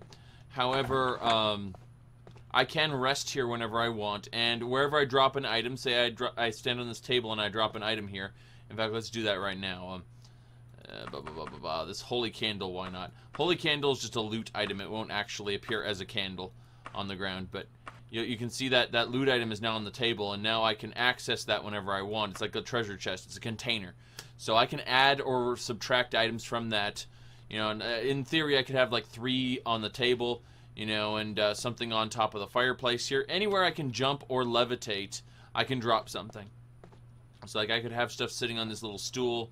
You know, it's a neat little thing. It doesn't really have much purpose. Now, before I get into more purpose, I need to pause this. It's very distracting seeing a copy of me doing, well, you know, exactly what I was doing about 10 seconds ago. Let's see here. Okay. Other than that, I'm going to actually get a live preview up. There we go. Now I can actually see a mirrored version of me. The problem is that I was seeing a version from the stream page, which was 10 seconds ago, so I'm like, wait a second, I'm not doing that. So, other than that, we're basically good. How long was the mic off for? Sorry about that. As I mentioned earlier, we are going to get started on the not Thieves Guild, the Fighters Guild, which is the just jack of all trades, kill stuff faction. They don't have a singular enemy that they like to kill over, say, other guilds. Like, Akatosh Temple likes to kill Daedra and Undead, whereas the Knights of the Rose like to kill orcs, because, you know, orcs are bad guys in this. I like this guy. I'm trying to remember what else. Well, we'll go outside right now. Anyway, I'm going to go ahead and make sure everything is deposited in the bank. By the way, this is my house right here. It's in as Ashram's house. This is the kingdom. Like, Daggerfall is where you're expected to play the game 90% of the time. This is your go-to kingdom where you start. It's the namesake of the freaking game. Wayrest is the enemy of Daggerfall. It's where I've set up base camp. And basically here at the capital city, you know, right on the shore, my home is in the northwest corner right here. This is Ashram's house. So, and then the Bank of Wayrest is right next to that, along with a gym shop, and the Knights of the Rose and Fighters Guild are right here, followed by the Mages Guild. It's all on the same side of town, so I don't have to worry. The only distance I have to go is if I want to do an armor shop, I got to go down here, and the Order of the Hour, which is the Akatosh Temples, right here. Basically, all the factions I joined, I purposely made sure they were in the same city, because traveling to different places, not so fun. I like to have my player home in the same place. Now, I believe, yeah, the Dark Brotherhood is in this unnamed house right here. It says Dark Brotherhood. Pretty simple, right? Yeah, that's what it says at the bottom. So, and it automatically populates Dark Brotherhood houses when you join their guild. So, you know where they are. Anyway, we're going to go to the Bank of Wayrest really quick and make sure everything's in order. I'll be working on this in a second. I'm just like so waiting they're for it to open finish. from 8 there we to go. 15. Right. What time I gotta is restart it? my editor because it's taking forever. Let me check the. It's 15, which One means I editor can setting. get to the Fighters Guild just in time before they close, maybe? I'm hoping. That's my sincerest hope. I also noticed that the volume is off. Oh my god, the horse. Death by horse noise. Hold on. Yeah, I thought so. 33. I want it down to... I like my microphone volume down to 25. It's a little softer, but that way I can speak a little bit louder or speak directly up into the microphone, and it won't max out the register. Oh, look at that. Yeah, I think I just saved. Cool. I just Not so ran I out of don't memory. get kicked out. That's my one concern, is that I've been doing quests for other guilds so much that I could potentially get kicked out. Get quests. Ah, cool. Some giant killing. It says a few days free. Probably means it's a deep, dark, evil place. But let's do it. Alright, so Woodwing's Hold. I know that place. Easy peasy. Let's go kill a giant in Woodwing Hold. I'm actually starting to know these dungeons, believe it or not. Oops. There we go. Recklessly, sleep in inns, we're good. There it is, straight ahead.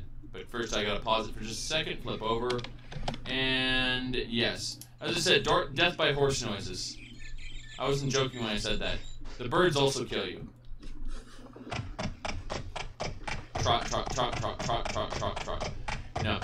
You see, animals go kind of crazy when, Wait a second.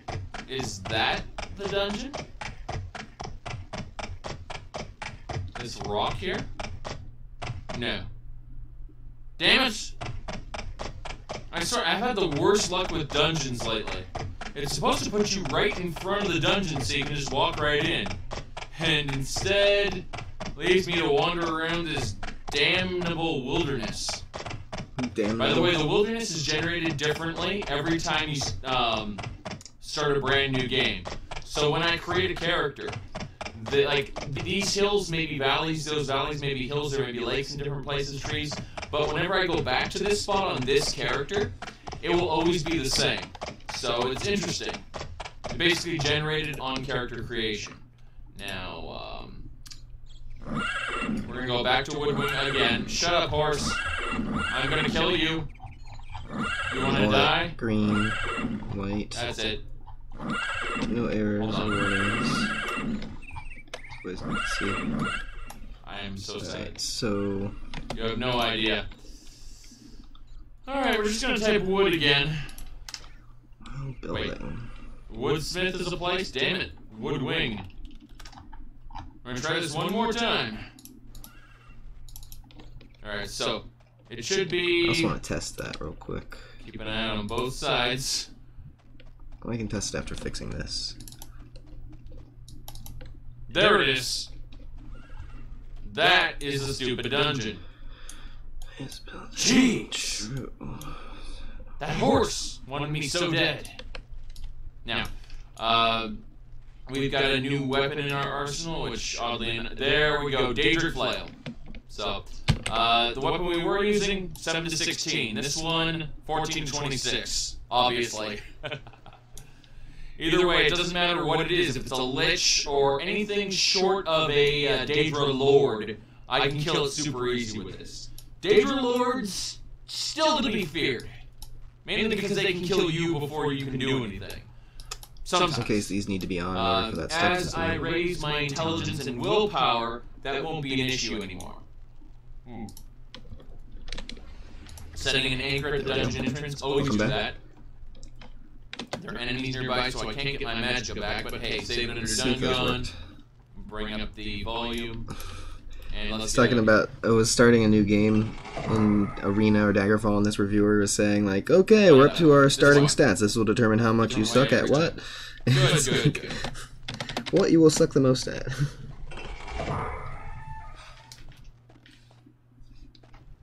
What's around the corner? It's a zombie! Whoa.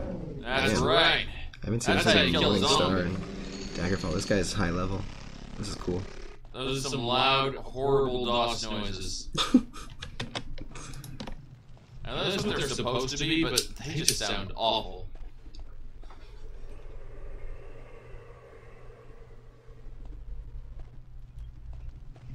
I'm very happy with my house. I mean, I tend to put everything. Oh, Spectre! Daedric kills you, Wraith. Wait, what did it have? A Mandrake? Oh, Root Ball. I thought it was going to be something awesome. We have to find a giant. Could be anywhere in Woodwinghold. I've completely forgotten the layout of the dungeon. I know the name of the hole, I just don't remember anything about it. Oh, there's a giant. Hello. Quest complete? No, different giant. Different giant. Wait, what's this? Potion recipe had its own place on my area here. Let's see. I used to be an adventurer like you. Then I took out a huge loan and they busted my kneecaps.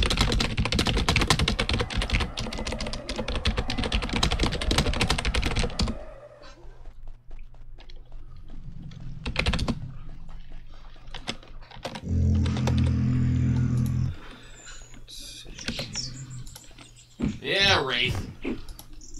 No consideration for the Wraith anymore. I hate to say it, but, you know. Oh, werebore. I'm a werebore.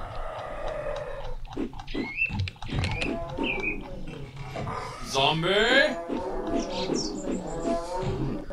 Yeah. Flail your face. Okay, let me put it from... What's this? Elven gauntlets versus my steel gauntlets of the wildfire. I'm gonna wear the elven gauntlets. Right, mouse wheel works. The steel gauntlets of the wildfire can go in my cart or something. Those clicky electrical noises are pissing me the hell off. And They need to patch those. Oh god, no! They sacrificed Shrek's companion, that donkey. It's dead. Anyway, let's go. What do we got? Giants? It always pisses me off because they say, you gotta go kill a giant. And it's like, okay, but which one's the quest giant? They aren't paying me to kill these other giants. Oh, and how do they know that the one giant is dead and not all the others? In general, if they send you after a particular monster, they should be sure that there are no other identical monsters in the same damn place, or give a name. Like with the orcs, I understand, because like Gorthrog or whatever is the name of the orcish war chief I had to kill. He was unique, whereas all the other orcs were his lackeys.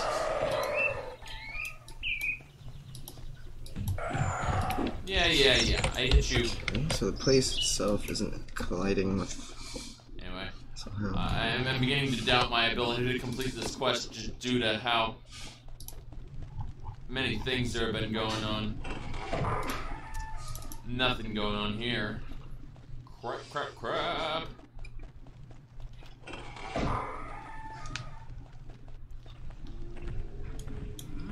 Okay. I hear a giant nearby. Nothing in here. Wait, maybe there is something in there. Yes, there is! Damn it, Wraith! Okay. I wonder what the condition of this Daedric flail is in. I may have to repair it soon. I don't like the idea of having to repair Daedric equipment. I imagine it's very expensive. It's still considered new, so maybe it's either indestructible or very resistant to damage. Then again, nothing survives very long. I'll jump down and fight the werebore. Yeah, I knew I was going to kill it that easily. Climb! Activate your climbing skill. Yes!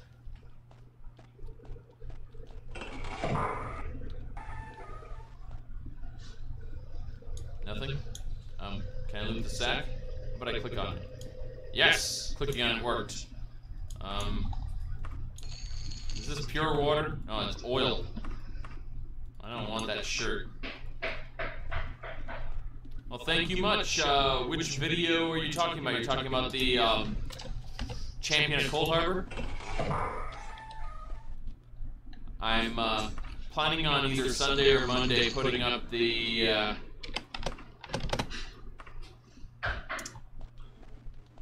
2015. And I'm falling. Okay. Let's use levitation to not die. Yeah, I took a little bit of falling damage from hitting the levitate, but not that much. Wait. Yes! That's the name of the giant! Right there, got him. Or... he's dead. Wait, what's this? A mark with unknown powers. Let's equip the mark. Yes! The mark with unknown powers is equipped. Damn right, well calculated abuse. You got it.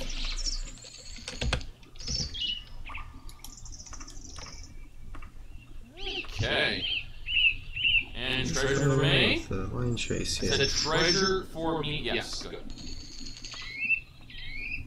Well, I progressed quickly through one guild, which was the Knights of the Rose. And once I was rank 3, I started to receive these higher risk-reward quests. The higher rank you are in a guild, the harder the quests are. And the higher the level you are, the more... the higher loot that drops, obviously. They use that loot, though, so it kind of is bad for you, I guess. Mm. Hey, Kamui, how's it going? Okay, why is this taking forever now? Throw down a save just because I don't trust anything. Oh my god. Oh wait, I'm levitating. Duh! I thought I was gonna fall down. That works.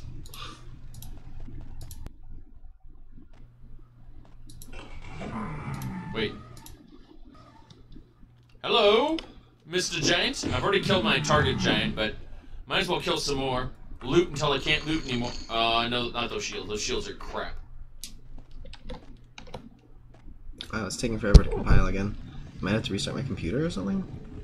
Or I'll check if the compile manager's on by accident, but that doesn't make any sense. Here's something. Giants! Yeah, it's dead too. You violated the law. Pay the court a fine or serve your sentence. I don't know why the epic best song keeps ever. Loading up. That takes a lot of RAM. Yeah, we're just going running around in circles. Screw this.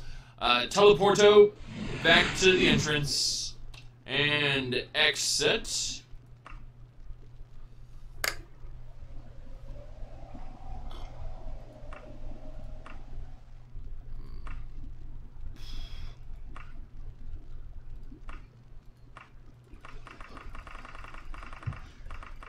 Okay. We're gonna leave. We're going to go back to Wayrest. That was the easiest fighter's quest I've ever completed, but then I am ridiculously powerful now. So, you were talking about the...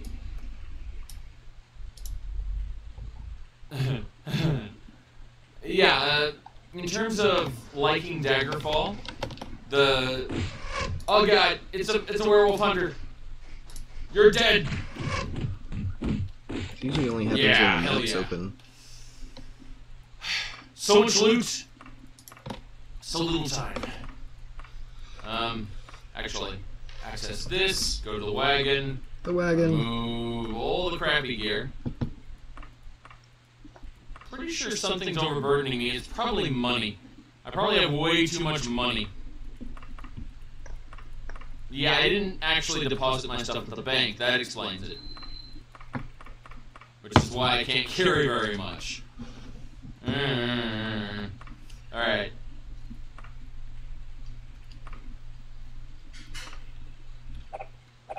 Damn it! What the hell? There's a giant out there! Where the hell are these giants coming from? Crap! Okay. To answer your well, to respond anyway, I was gonna say that as for liking Daggerfall, you know, hating it before, it all comes down to what you know about the game. There are a hell of a lot of exploits that make the game a lot more bearable because it was very difficult. Playing the game with one of the stock classes, for example, not very easy. But it's also what you know about the game that helps. Now, let's see, where am I exactly? I don't know what's... I'm on the wrong side of town. So what we do is we jump, catapult us over the wall, use levitation, activate the horse, and now we are riding across the town, all the way to the other side. But yeah, I'm gonna have a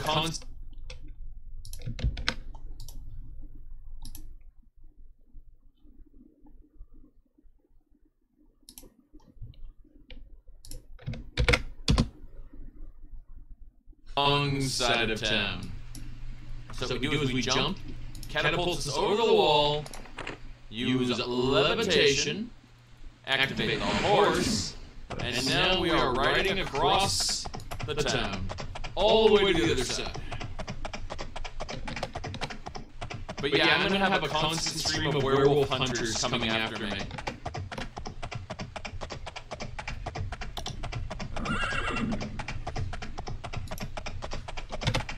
That's right.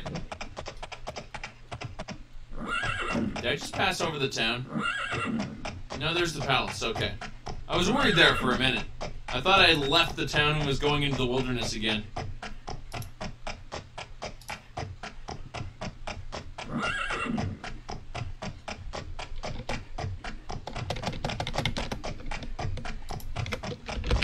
Wow. Residence. House for sale. Bank of Wayrest. Okay, my house is right over here. I can spend the night. There it is. Ashram's house. Perfect. Alright, so let's rest until fully healed. There are enemies nearby. Werewolf hunters. The werewolf hunters know where I live. But I leveled up. Hell yeah! Now, this guy's great. Let's go ahead. I might have to restart my computer though if it's just like stuck in memory or something. Okay, strength is maxed, agility is maxed, endurance is maxed, intellect must be maxed. Oh, it's close to maxed. We have almost 300 spell points. I just needed to do that to see what's going on with this. Next, we'll need to start working on willpower. I don't care about personality or speed that much, but willpower is going to govern our ability to not get blown away by magic. Nah. Hold on a second. We're gonna change the character info, set this to level 12. Oops, there we go. And, that's about it, really. We're just gonna have more people coming after me. I'm okay with that, but we're gonna save it under gonna die, because that's probably gonna happen. I'm in combat again, no doubt. Yeah, there are enemies nearby. Come on around the corner, sir, so I can bash you with my flail. Okay.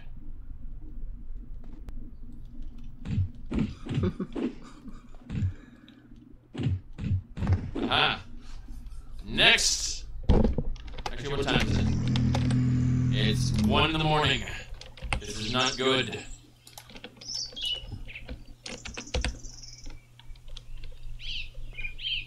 Blunt weapon skill increase. Onwards. Hold down. Stays on if I double tap.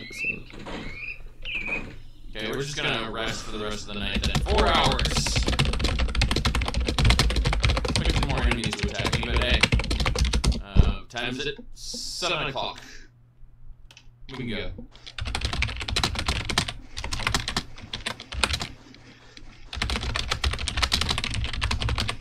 Doesn't unlock. Why? Because what time does it open? 8 o'clock. In other words, 1 hour. Alright, so... Good. Good. Now we put the weapon away, talk to him. This guy, what we need to do is we need to go to banking. We need to deposit all 7,000... Oh, wait. I have 36,000 gold. No wonder I can't carry anything. Huh. I want to deposit 36,000, please. Damn it. So it is 32,876. Alright, so I currently have 43,000 gold out of the 440,000 that I owe. Not great, but yeah, I'll be able to repay the loan soon.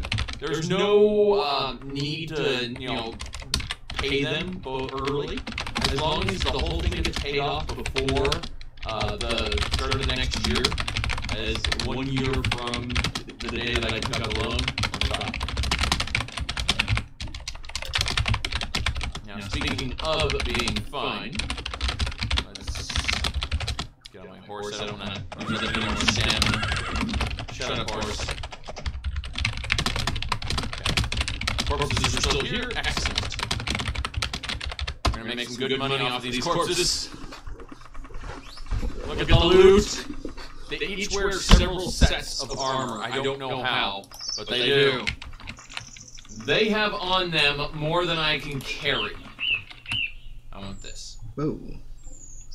Switch the wagon. Continue to take. Dwarven boots. Well, that made this whole thing worthwhile. Let me get like another 30,000 off these werewolf hunters. Sorry. Keep thinking vampire hunters, but werewolf hunters are serious business. Okay, I get that much. Onto the wagon. Take my sword back. And continue to take. I think they have identical gear. I think they're spawned identically. 2 more, and on the wagon. Alright, so all the loot from those bastards is now on the wagon. These 2 hunters. And come to think of it, they seem to come in 3s. Because 1 came after me outside the city gates, and those 2 invaded my home. And very interesting. Oh, interesting. I have no desire to fight them right now, or to go sell their loot right now. I just want to go Where and are the ray traces shooting from? turn in this quest. Let me guess, not open yet? What the hell? Lockpick it. Damn. You gain 24-hour access to the guild at a certain rank, I'm by so the way. confused. Kind of cool. That said, let's go ahead and just use the open spell. And the master is always here. Let's look at the other people. There should be... Oh, they're gone, too. No, that's rare. No, either way, we'll talk to the master and tell him, hey, quest complete, sir. Yes! Hail, giant killer! 490 gold. Perfect. That's what Fighters Guild's all about. You kill something, you get some gold. That's it. Yeah, Now. So on Quest, we want who's to sending check, crap after me. are you currently waiting for a double click? And if true, Shaun of the now Dead. you're pressing it the second time then. So you can do your set open. If false, then that means this is the first time you're pressing it. So you're going to say, oh, now we're currently waiting for the second press. And put a delay for like a second, and then turn that off, so that will only catch it during that delay. And if it catches it, then it will perform the double click behavior. You got a few days free, some giant killer. Are you interested? You have to be careful of double click Greensley happening as Tower. well as single click. Well, So like, there's that. Single click will happen, and 9 double click days, will happen. 600 gold, Greensley Tower. Of course, I'll get more loot than ever, so, let's see.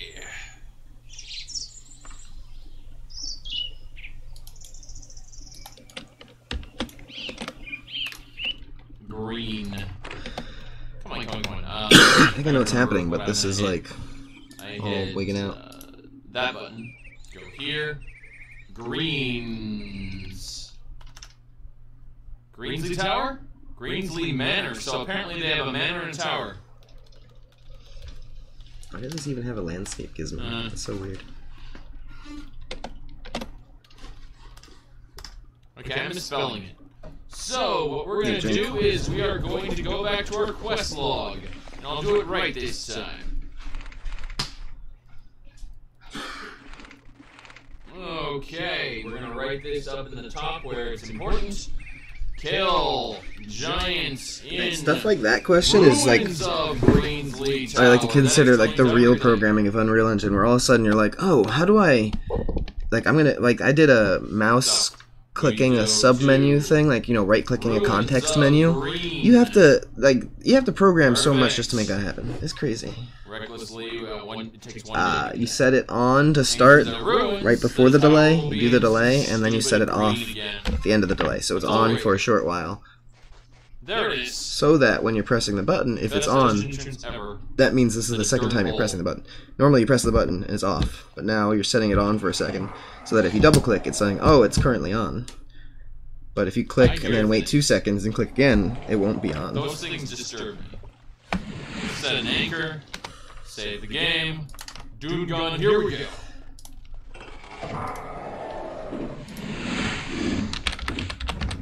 It was a ghost, and it just died. A ghost just died. Evil Dead 2, probably. It's hilarious enough. Army of Darkness was a little much. Don't get me wrong. Well, hold on. Bruce Campbell. What did he... I might have to restart my computer, so I'll be right back.